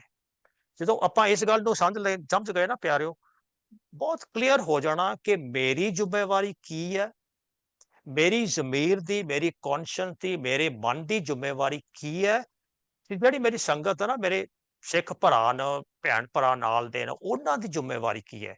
ਆਪਾਂ ਜਦੋਂ ਇਸ ਗੱਲ ਨੂੰ ਐਨ ਸਾਫ਼ ਤਰੀਕੇ ਨਾਲ, ਕਲੀਅਰ ਨਾਲ ਸਮਝ ਲਿਆ, spirituality is going to become very easy for us and become very purposeful. ਇੱਥੇ ਭੁਲੇਖਾ ਖਾ ਜਾਂਦੇ ਆ ਕਿ somebody is going to do it for us. ਸੋ ਮੈਂ ਇਹ ਭੁਲੇਖਾ ਕੱਢਣ ਵਾਸਤੇ ਨਾ, ਮੈਂ ਇਹ ਵਿਚਾਰ ਤੁਹਾਡੇ ਸਾਹਮਣੇ ਰੱਖ ਰਿਹਾ ਕਿ ਮੈਨੂੰ ਰਸਤੇ ਤੱਕ ਪਹੁੰਚਾਉਣ ਲਈ ਸੇਧ ਕੋਈ ਠੀਕ ਦੇ ਸਕਦਾ, ਵਿਚਾਰ ਦੇ ਸਕਦਾ, ਪਰ ਰਸਤੇ ਤੇ ਪਹੁੰਚਣਾ ਨਹੀਂ ਪਹੁੰਚਣਾ, ਇਹ ਮੇਰੀ ਜ਼ਿੰਮੇਵਾਰੀ ਹੈ। ਇਹ ਤਾਂ ਮੇਰੀ ਕਮਾਈ I hope I clarified that ਇਹ ਤਾਂ ਕੋਈ ਡਾਊਟ in ਨਹੀਂ your mind. ਮੈਂ ਉਹ ਪ੍ਰੋਫੈਸਰ ਸਾਹਿਬ ਸਿੰਘ ਦੀ ਤੁਸੀਂ ਪੜ੍ਹੀ ਹੋਣੀ ਮੇਰੀ ਜੀਵਨ ਯਾਤਰਾ, ਉਹਦੇ ਵਿੱਚ ਜਿੱਥੇ ਹਾਂਜੀ, ਕਹਿੰਦੇ ਪੜ੍ਹੀ ਹੈ। ਸਿੱਖੀ ਤੇ ਕਿੱਥੋਂ ਪ੍ਰਭਾਵਿਤ ਹੋਇਆ, ਕਿ ਉਹਨਾਂ ਦਾ ਭਜਨ ਜਿਹੜਾ ਆਉਂਦਾ ਸੀ ਉਹ ਬਾਣੇ ਦੇ ਵਿੱਚ ਸੀ, ਨਿਹੰਗ ਸਿੰਘ ਸੀ। ਮੈਨੂੰ ਉਹਦੀ ਸਿੱਖੀ, ਉਹਦਾ ਆਚਾਰ ਵਿਵਹਾਰ ਬੜਾ ਚੰਗਾ ਲੱਗਦਾ ਸੀ ਤੇ ਮੈਨੂੰ ਖਿੱਚ ਪਈ ਸਿੱਖੀ। ਚਲੋ ਠੀਕ ਹੈ, ਸਹੀ ਗੱਲ ਹੈ, ਮੈਂ ਇਸ ਗੱਲ ਨੂੰ ਮੰਨਦਾ ਕਿ ਖਿੱਚ ਜੋ ਮੇਰੀ ਵੀ ਖਿੱਚ ਕਿਸੇ ਤੋਂ ਆਈ ਹੋਈ ਹੈ, ਤੁਹਾਡੀ ਵੀ ਕਿਸੇ ਤੋਂ ਆਈ ਹੋਣੀ ਆ, ਚੰਗੀ ਗੱਲ ਹੈ। ਪਰ ਖਿੱਚ ਸਾਨੂੰ, English ਪ੍ਰੋਵਰਬ really explains it all well. You can drag a horse to water, but you can't make it drink the water, है ना? So let's look at it that way. ਜਿਹੜੀ ਇਹ ਖਿੱਚ ਹੈ, ਸੇਧ ਹੈ, ਹਾਂ ਸਾਨੂੰ ਕੋਈ ਖਿੱਚ ਧੂ ਕੇ ਜਾਂ ਸਾਨੂੰ ਕੋਈ ਸੇਧ ਦੇ ਕੇ ਪਿਆਰ ਦੇ ਨਾਲ ਰਸਤੇ ਤੇ ਤੋਰ ਸਕਦਾ, ਹੋਰ ਸਾਲ ਪਰ ਰਸਤੇ ਤੇ ਤੁਰਨਾ, ਪੈਰ ਉਠਾਉਣੇ ਤੇ ਆਪਣੇ ਮੰਜ਼ਿਲ ਮਕਸਦ ਤੱਕ ਪਹੁੰਚਣਾ, ਇਹ ਪਿਆਰਿਓ ਇਹ ਜ਼ਿੰਮੇਵਾਰੀ ਸਾਡੀ, ਇਹ ਮੇਰੀ ਆਪਣੀ ਹੈ। ਸੰਗ ਨਾ ਲੀਜੈ ਕੋਇ, ਸਾਧੂ ਕੋ ਮਿਲਣੇ ਜਾਈਏ, ਸੰਗ ਨਾ ਲੀਜੈ ਕੋਇ, ਇਹ ਰਸਤੇ ਤੱਕ ਪਹੁੰਚਣ ਲਈ ਸਾਡੇ ਨਾਲ ਨਹੀਂ ਕੋਈ ਜਾ ਸਕਦਾ, ਇਹ ਸਾਡਾ ਆਪਣਾ ਕੰਮ ਹੈ। And I want all the Sikhs who are listening to this to understand ਕਿ ਜਿਹੜੀ ਸਾਡੀ ਜ਼ਿੰਮੇਵਾਰੀ ਹੈ ਉਹ ਕਿੱਥੋਂ ਸ਼ੁਰੂ ਹੁੰਦੀ ਹੈ, ਤੇ ਜਿਹੜੀ ਆਪਣੇ ਦੋਸਤਾਂ ਮਿੱਤਰਾਂ ਦੀ, ਸੰਗਤ ਦੀ, ਪ੍ਰਚਾਰਕਾਂ ਦੀ, ਹੋਰ ਸਿੱਖਾਂ ਦੀ ਜਿਹੜੀ ਜ਼ਿੰਮੇਵਾਰੀ ਹੈ ਸਾਨੂੰ ਇੰਸਪਾਇਰ ਕਰਨ ਲਈ, ਸਾਡੀ ਵੀ ਜ਼ਿੰਮੇਵਾਰੀ ਹੈ ਅਸੀਂ ਕਿਸੇ ਨੂੰ ਹੋਰ ਇੰਸਪਾਇਰ ਕਰਨਾ। That's fine, and that's exactly what I'm doing here also today. I think what you all of you are doing, but we need to understand the limitations of that, and then ਮੇਰੀ ਜਿਹੜੀ ਹੈਗੀ ਨਾ ਜ਼ਿੰਮੇਵਾਰੀ ਹੈ ਉਹ ਸ਼ੁਰੂ ਹੋਣੀ ਹੈ।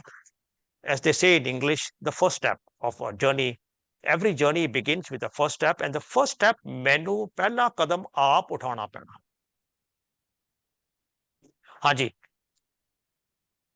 ਹੋਰ ਕਿਸੇ ਦੀ ਮੈਂ ਹਾਂਜੀ ਬਹੁਤ ਬਹੁਤ ਧੰਨਵਾਦ।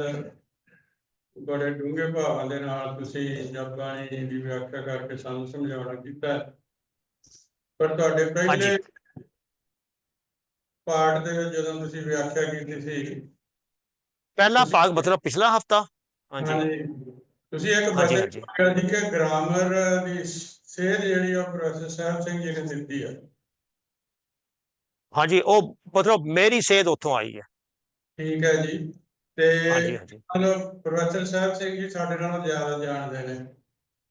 ਹਾਂਜੀ, ਤੇ ਉਹਨਾਂ ਨੇ ਜਿਹੜੀ ਭਾਈ ਸਾਹਿਬ ਨੇ ਤੁਹਾਨੂੰ ਗੱਲ ਪੁੱਛੀ ਹੈ ਖੇਤੀ ਦੀ, ਮੈਂ ਉਹਨਾਂ ਦੇ ਵਿੱਚ ਹੁਣੇ ਵੇਖਿਆ, ਉਹਨਾਂ ਨੇ ਕਿਹਾ ਕੇਤੇ ਹੋਰ ਜੀਵ ਵੀ ਉਹਨਾਂ ਦੀ ਸੰਗਤ ਕਰਕੇ ਤਰ ਜਾਂਦੇ ਨੇ। ਤੇ ਜੇ ਉਹਨਾਂ ਦੇ ਹਿਸਾਬ ਦੇ ਨਾਲ ਗੁਰਬਾਣੀ ਦੀ ਗ੍ਰਾਮਰ ਇਹ ਕਹਿੰਦੀ ਹੈ, ਤੇ ਨਾਲ ਤੁਸੀਂ ਪਿਛਲੀ ਵਾਰੀ ਇਹ ਵੀ ਬਚਨ ਕੀਤੇ ਸੀ ਕਿ ਜਪ ਦਾ ਮੈਂ ਨਾ ਬਾਰ-ਬਾਰ ਬੋਲਣਾ ਜਾਂ ਕਹਿਣਾ ਨਹੀਂ ਹੈ, ਸਮਝਣਾ ਨਹੀਂ ਹੈ। ਹਾਂਜੀ, ਤੇ ਕਿੰਨੀਆਂ ਮੈਂ ਤੁਹਾਡੇ ਗੋਚਰ ਕਰਨ ਲੱਗਿਆ, ਤੇ ਤੁਸੀਂ ਉਹਨਾਂ ਨੂੰ ਵਿਚਾਰ ਕਰਕੇ ਮੈਨੂੰ ਨਿਰਣਾ ਦਿਓ ਕੌਣ ਗਲਤ ਹੈ ਕੌਣ ਠੀਕ ਹੈ। ਦੋ ਵਿਚਾਰਧਾਰਾਵਾਂ ਇਸ ਵੇਲੇ ਸਿੱਖੀ ਦੇ ਵਿੱਚ ਕਲੈਸ਼ ਕਰ ਰਹੀਆਂ। ਇੱਕ ਜਿਹੜੇ ਤੁਹਾਡੇ ਵਿਚਾਰ ਦੇ ਧਾਰਨੀ ਨੇ, ਜਿਹੜੇ ਕਹਿੰਦੇ ਨੇ ਮੂੰਹ ਨਾਲ ਬੋਲਣਾ ਗੁਰਮਤਿ ਦਾ ਵਿਧਾਨ ਨਹੀਂ ਹੈ। ਦੂਜੇ ਉਹ ਜਿਹੜੇ ਕਹਿੰਦੇ ਬਿਲਕੁਲ ਬੋਲੀ ਚਲੇ ਜਾਣਾ। ਤੇ ਮੈਂ ਥੋੜੀ ਜਿਹੀ ਖੋਜ ਕਰਨ ਦੀ ਕੋਸ਼ਿਸ਼ ਕੀਤੀ, ਤੇ ਮੈਨੂੰ ਜਿਹੜੀ ਸਮਝ ਆਈ ਆ ਉਹ ਇਹ ਹੈ ਕਿ ਦੋਨੋਂ ਹੀ ਪਾਰਸ਼ਲੀ ਰਾਈਟ ਨੇ ਤੇ ਪਾਰਸ਼ਲੀ ਰੋਂਗ ਨੇ। ਕੰਪਲੀਟ ਵਿਧੀ ਜਿਹੜੀ ਹੈ ਜਪਣ ਦੀ, ਉਹਦੇ ਵਿੱਚ ਰਸਨਾ ਨਾਲ ਨਾਮ ਜਪਣਾ ਇੱਕ ਜ਼ਰੂਰੀ ਅੰਗ ਹੈ, ਪਰ ਉਹਦੇ ਨਾਲ ਬਹੁਤ ਸਾਰੀਆਂ ਹੋਰ ਕੰਡੀਸ਼ਨਸ ਵੀ ਗੁਰਬਾਣੀ ਨੇ ਲਾਈਆਂ ਨੇ। ਫਾਰ ਐਗਜ਼ਾਮਪਲ ਗੁਰੂ ਨਾਨਕ ਪਾਤਸ਼ਾਹ ਦਾ ਸ਼ਬਦ ਭਾਂਡਾ ਧੋਏ ਗੈਸ ਧੂਪ ਦੇਵੋ ਤਉ ਦੂਧੇ ਕੋ ਜਾਓ, ਦੂਧ ਕਰਮ ਸੁਰਤ ਸਮਾਨ ਹੋਏ ਨਿਰਾਸ ਜਮਾਵੋ, ਜਪੋ ਤਾਂ ਇੱਕੋ ਨਾਮਾ ਅਵਰ ਨਿਰਾਕਰ ਨਾਮਾ, ਇਹ ਮਨ ਈਟੀ ਹੱਥ ਕਰੋ ਪੁਨ ਨੇਤਰੋ ਨੀਂਦ ਨਾ ਆਵੇ, ਰਸਨਾ ਨਾਮ ਜਪੋ ਤਬ ਮਥੀਏ ਇਨ ਵਿਦ ਅੰਮ੍ਰਿਤ ਪਾਓ। ਤੇ ਆ ਇੱਕ ਬਚਨ ਪੰਜਵੇਂ ਪਾਤਸ਼ਾਹ ਦਾ ਮੈਂ ਤੁਹਾਡੇ ਨਾਲ ਸਾਂਝਾ ਕਰ ਦਿੰਦਾ। ਲਾਖ ਜੇਬਾ ਦੇ ਮੇਰੇ ਪਿਆਰੇ, ਮੁਖ ਹਰ ਅਰਾਧੇ ਮੇਰਾ ਨਾਮ। ਤੇ ਹੁਣ ਇਹਨਾਂ ਦੇ ਬਚਨਾਂ ਦੇ ਆਧਾਰ ਤੇ ਤੁਸੀਂ ਨਿਰਣਾ ਕਰਕੇ ਦੱਸੋ ਵੀ ਬੋਲਣਾ ਅੰਗ ਹੈਗਾ ਜਾਂ ਨਹੀਂ ਹੈਗਾ ਜੀ। ਧੰਨਵਾਦ।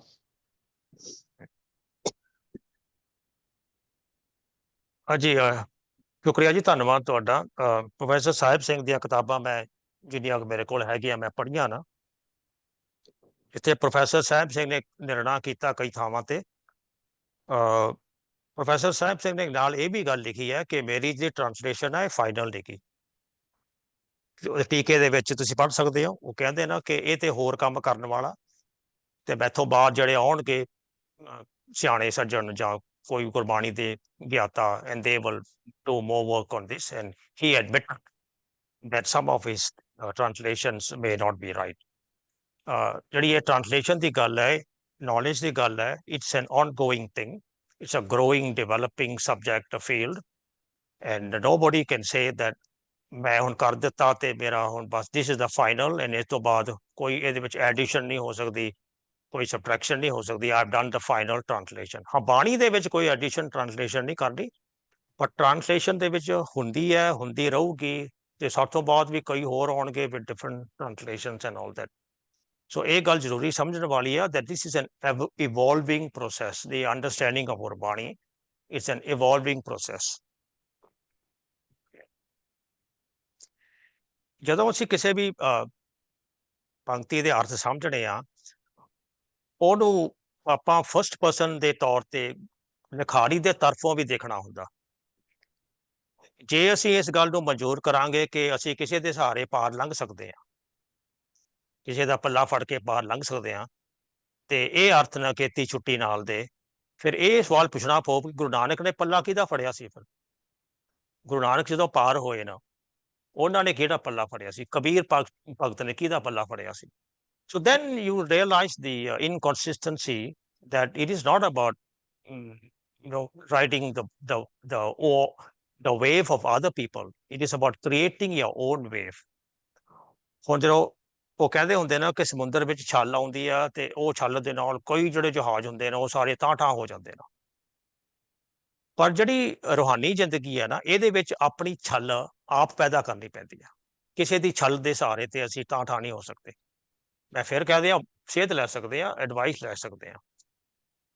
ਜਿਹੜੀਆਂ ਪੰਕਤੀਆਂ ਤੁਸੀਂ ਬੋਲੀਆਂ ਸੀ ਪਿਆਰਿਓ, ਇਹਨਾਂ ਸਾਰੀਆਂ ਪੰਕਤੀਆਂ ਨੂੰ ਦੁਬਾਰਾ ਜਾ ਕੇ ਦੇਖੋ, ਤੇ ਜਿਹੜੇ ਇਹਦੇ ਅਖਰੀ ਅਰਥ ਨੇ ਨਾ, ਲੱਖ ਜੇਬਾਂ, ਕੋਈ ਇਨਸਾਨ ਨਹੀਂ ਹੈਗਾ ਜਿਹਦੀਆਂ ਲੱਖ ਜੇਬਾਂ ਨਾ। ਸੋ ਇਸ ਕਰਕੇ ਇਹਦਾ ਅਰਥ ਲੱਖ ਜੇਬਾਂ ਹੋ ਹੀ ਨਹੀਂ ਸਕਦਾ। ਸੋ ਇਹਦਾ ਅਰਥ ਸਾਨੂੰ ਮੁਹਾਵਰੀ ਵਾਕੰਸ਼ ਦੇ ਅਰਥ ਤੋਂ ਲੈਣਾ ਪੈਣਾ ਵੀ ਲੱਖ ਜੇਬਾਂ ਦਾ ਕੀ ਅਰਥ ਹੈ। ਜਿਵੇਂ ਹੁਣ ਕਈ ਥਾਵਾਂ ਤੇ ਆਉਂਦੇ ਆ ਬਹੁਤ ਜਨਮ, ਹੁਣ ਬਹੁਤ ਜਨਮ ਇਹਦੇ ਅਰਥ ਜੇ ਅਸੀਂ ਆਖਰੀ ਅਰਥ ਕਰ ਲਵਾਂਗੇ ਤੇ ਫਿਰ ਕਿਸੇ ਪਾਸੇ ਹੋਰ ਤੁਰੇ ਫਿਰਾਂਗੇ। ਆਪਾਂ ਗੀਤ ਸੁਣਦੇ ਆ, ਗਾਣੇ ਸੁਣਦੇ ਆ, ਤੇ ਹੁਣ ਮੈਂ ਉਧਰਲੇ ਪਾਸੇ ਥੋੜਾ ਜਿਹਾ ਹੋ ਜਾਵਾਂ, ਭਾਵੇਂ ਆਪਾਂ ਗੁਰਦੁਆਰੇ ਵਿੱਚ ਬੈਠੇ ਆ, ਗੁਰੂ ਦੀਆਂ ਗੱਲਾਂ ਕਰ ਰਹੇ ਆ, ਪਰ ਸਮਝਾਉਣ ਵਾਲੀ ਜਿਹੜੀ ਗੱਲ ਹੈ ਨਾ, ਉਹਨੂੰ ਪੋਜ਼ਿਟਿਵਲੀ ਲਿਓ, ਨੈਗੇਟਿਵਲੀ ਨਾ ਲਿਓ। ਜਿਵੇਂ ਹੁਣ ਇੱਕ ਗੀਤ ਸਾਡੇ ਸਾਹਮਣੇ ਆਉਂਦਾ, 100 ਸਾਲ ਪਹਿਲੇ ਮੁਝੇ ਤੁਮਸੇ ਪਿਆਰ ਥਾ, ਆਪਾਂ ਸੁਣਦੇ ਆ। ਸੋ ਇਹਦਾ ਅਰਥ ਹੁਣ ਕੀ ਲਵਾਂਗੇ ਅਸੀਂ? ਜਿਹੜਾ ਗਾ ਰਿਹਾ ਉਹ 19 ਸਾਲ ਦੀ ਉਮਰ ਹੈ ਉਹਦੀ, ਦੇਵ ਆਨੰਦ ਦੀ 19 ਸਾਲ ਉਮਰ ਹੈ ਜਦੋਂ ਇਹ ਗੀਤ ਗਾ ਰਿਹਾ ਫਿਲਮ ਦੇ ਵਿੱਚ 100 ਸਾਲ ਪਹਿਲੇ। ਤੇ ਜਿਹੜੀ ਸੁਣ ਰਹੀ ਹੈ ਲੜਕੀ ਵਿਚਾਰੀ ਆਸ਼ਾ ਪਾਰੇਖ, ਉਹ ਕਹਿ ਰਹੀ ਹੈ ਕਿ ਸदियों से पहले तुझसे जिया बेकरार था, सदियों। ਹੁਣ ਕੌਣ ਹੈ ਸਦੀਆਂ ਜਿਉਣਾ, ਕੌਣ ਹੈ 100 ਸਾਲ? 19 ਸਾਲ ਦਾ ਇਨਸਾਨ 100 ਸਾਲ ਪਹਿਲੇ ਕਿਵੇਂ ਕਹਿ ਸਕਦਾ ਮੁਝੇ ਤੁਮਸੇ ਪਿਆਰ ਥਾ? ਸੋ ਜਦੋਂ ਅਰਥ ਅਸੀਂ ਲੱਭਣੇ ਆ, ਉਸ ਵੇਲੇ ਸਾਨੂੰ ਬਹੁਤ ਕੁਝ ਹੋਰ ਕਰਨਾ ਪੈਣਾ। ਇਸ ਕਰਕੇ ਆ ਜਿਹੜੇ ਮੈਂ 10 ਪ੍ਰਿੰਸੀਪਲਸ ਦੀ ਗੱਲ ਕੀਤੀ ਹੈ ਨਾ, ਇਹ ਮੈਥਡੋਲੋਜੀ ਹੈ, ਇਹ ਇੱਕ ਤਰੀਕਾ ਹੈ ਜਿਹੜਾ ਵਰਤ ਕੇ, ਉਹਦੇ ਵਿੱਚ ਇੱਕ ਤਰੀਕਾ ਇਹ ਹੈ ਕਿ ਗ੍ਰਾਮਰ ਹੈ, ਦੂਜਾ ਤਰੀਕਾ ਇਹ ਕਿ ਸਾਨੂੰ ਕੰਟੈਕਟ ਲੈਣਾ ਪੈਣਾ ਕਿ ਪਿਛਲੀ ਗੱਲ ਕਿਹੜੀ ਸੀ, ਅਗਲੀ ਗੱਲ ਕਿਹੜੀ ਹੈ, ਤੇ ਇਹਦਾ ਮੁਹਾਵਰੀ ਵਾਕੰਸ਼ ਅਰਥ ਕੀ ਬਣੂਗਾ, ਮੈਟਾਫੋਰਿਕ ਮੀਨਿੰਗ ਜਿਹਨੂੰ ਕਹਿੰਦੇ ਨੇ ਅੰਗਰੇਜ਼ੀ ਦੇ ਵਿੱਚ, ਈਡੀਓਮੈਟਿਕ ਮੀਨਿੰਗ ਜਿਹਨੂੰ ਕਹਿੰਦੇ ਨੇ। ਹੁਣ 100 ਸਾਲ ਪਹਿਲੇ ਦਾ ਈਡੀਓਮੈਟਿਕ ਮੀਨਿੰਗ ਹੋਰ ਹੈ, ਲਿਟਰਲ ਮੀਨਿੰਗ ਹੋਰ ਹੈ। ਲੱਖ ਜੇਬਾਂ ਦਾ ਲੱਖ ਜਿਹੜਾ ਆਖੀ ਹੈ, ਜਿਵੇਂ ਗੁਰੂ ਨਾਨਕ ਪਾਤਸ਼ਾਹ ਜਪ ਬਾਣੀ ਵਿੱਚ ਵੀ ਕਹਿੰਦੇ ਨੇ, ਕੋਈ ਵੀ ਇਨਸਾਨ ਨਹੀਂ ਹੋ ਸਕਦਾ ਜਿਹਦੀ ਇੱਕ ਤੋਂ ਜ਼ਿਆਦਾ ਜੀਭ ਹੋਵੇ। ਸੋ ਇਹਨਾਂ ਦੇ ਅਰਥ ਸਾਰੇ ਲੈਣੇ ਪੈਣੇ ਆ। 100 ਸਾਲ ਪਹਿਲੇ ਦਾ ਅਰਥ ਹੈ ਕਿ ਬਹੁਤ ਡੂੰਘਾ ਪਿਆਰ, ਬਹੁਤ ਗਹਿਰ ਗੰਭੀਰ ਪਿਆਰ 100 ਸਾਲ ਪਹਿਲੇ। ਤੇ ਬਹੁਤ ਜਨਮ ਵਿਛੜੇ ਦੇ ਬਾਅਦ ਉਹਦਾ ਅਰਥ ਹੈ ਕਿ ਮੈਂ ਬਹੁਤ ਚਿਰਾਂ ਤੋਂ, ਬਹੁਤ ਮੇਰੀ ਇੱਕ ਡੂੰਘੀ ਤਾਂਘ ਹੈ। ਜਿਵੇਂ ਸਾਡੀ ਮਾਂ ਕਹਿੰਦੀ ਹੁੰਦੀ ਹੈ ਸਾਨੂੰ ਕਿ ਪੁੱਤਰਾ ਤੈਨੂੰ ਤੇ ਮੈਨੂੰ ਉਡੀਕਦਿਆਂ ਮੁੱਦਤਾਂ ਲੰਘ ਗਈਆਂ। ਹੁਣ ਮਾਂ ਦੀ ਉਮਰ ਮੁੱਦਤ ਤੇ ਹੋ ਨਹੀਂ ਸਕਦੀ, ਨਾ ਸਾਡੀ ਹੈ ਨਾ ਮਾਂ ਦੀ ਹੈ, ਪਰ ਉਹਦਾ ਮੁਹਾਵਰਾ ਵਰਤਿਆ ਹੋਇਆ ਮੁੱਦਤਾਂ। ਸੋ ਜਦੋਂ ਅਸੀਂ ਅਰਥ ਕਰਨ ਲੱਗਦੇ ਹਾਂ ਤੇ ਅਖਰੀ ਅਰਥਾਂ ਵੱਲ ਸਾਡਾ ਧਿਆਨ ਚੱਲ ਜਾਂਦਾ। ਠੀਕ ਹੈ, ਪਹਿਲਾਂ ਅਰਥ ਅਖਰੀ ਕਰਨਾ ਹੁੰਦਾ, ਫਿਰ ਅੱਖਰਾਂ ਦੇ ਵਿੱਚੋਂ ਜਿਹੜਾ ਉਹਦਾ ਸ਼ਬਦੀ ਭਾਵ ਹੈ, ਅਨੁਭਵੀ ਭਾਵ ਹੈ, ਉਹਨੂੰ ਲੱਭਣ ਦੀ ਕੋਸ਼ਿਸ਼ ਕਰਨੀ ਆ। ਉਹਦੇ ਵਿੱਚ ਫਾਈਨੈਲਿਟੀ ਕੋਈ ਨਹੀਂ, ਨਾ ਮੇਰੀ ਹੈ, ਨਾ ਪ੍ਰੋਫੈਸਰ ਸਾਹਿਬ ਸਿੰਘ ਦੀ ਹੈ, ਨਾ ਕਿਸੇ ਦੀ ਹੋਰ ਹੈ। ਇਹ ਵੀ ਫੈਸਲੇ ਅਸੀਂ ਖੁਦ ਹੀ ਆਪ ਕਰਨੇ ਹੁੰਦੇ ਨਾ, ਆਪਣੇ ਜ਼ਮੀਰ ਦੇ ਨਾਲ ਤੇ ਆਪਣੇ ਮਨ ਦੇ ਵਿੱਚ ਵਿਚਾਰ ਕਰਕੇ ਕਿ ਇਹਨਾਂ ਵਿੱਚੋਂ ਜਿਹੜਾ ਮਤਲਬ ਹੈ ਮੇਰੇ ਵਾਸਤੇ ਕਿਹੜਾ ਟੁਕਦਾ ਤੇ ਮੈਨੂੰ ਕਿਹੜਾ ਪ੍ਰਵਾਨ ਹੁੰਦਾ ਹੈਗਾ। ਸੋ ਜਿਵੇਂ ਆਪ ਲਫ਼ਜ਼ ਹੈ, ਆਪ ਲਫ਼ਜ਼ ਗੁਰਬਾਣੀ ਵਿੱਚ ਬਹੁਤ ਆਉਂਦਾ। ਹੁਣ ਆਪ ਦਾ ਅਰਥ ਸੈਲਫ ਹੈ, ਤੇ ਆਪ ਜਦੋਂ ਅਸੀਂ ਗੁਰਬਾਣੀ ਵਿੱਚ ਵਰਤਦੇ ਹਾਂ, ਹੁਣ ਤੁਸੀਂ ਪ੍ਰੋਫੈਸਰ ਸਾਹਿਬ ਸਿੰਘ ਦਾ ਟੀਕਾ ਖੋਲ ਕੇ ਦੇਖ ਰਹੇ ਹੋ, ਉਹਦੇ ਵਿੱਚ ਇੱਕ ਪੰਕਤੀ ਹੋਣੀ ਹੈ, ਇਹ ਜਗ ਭੁੱਲਾ ਤੈਂ ਆਪ ਭੁਲਾਇਆ।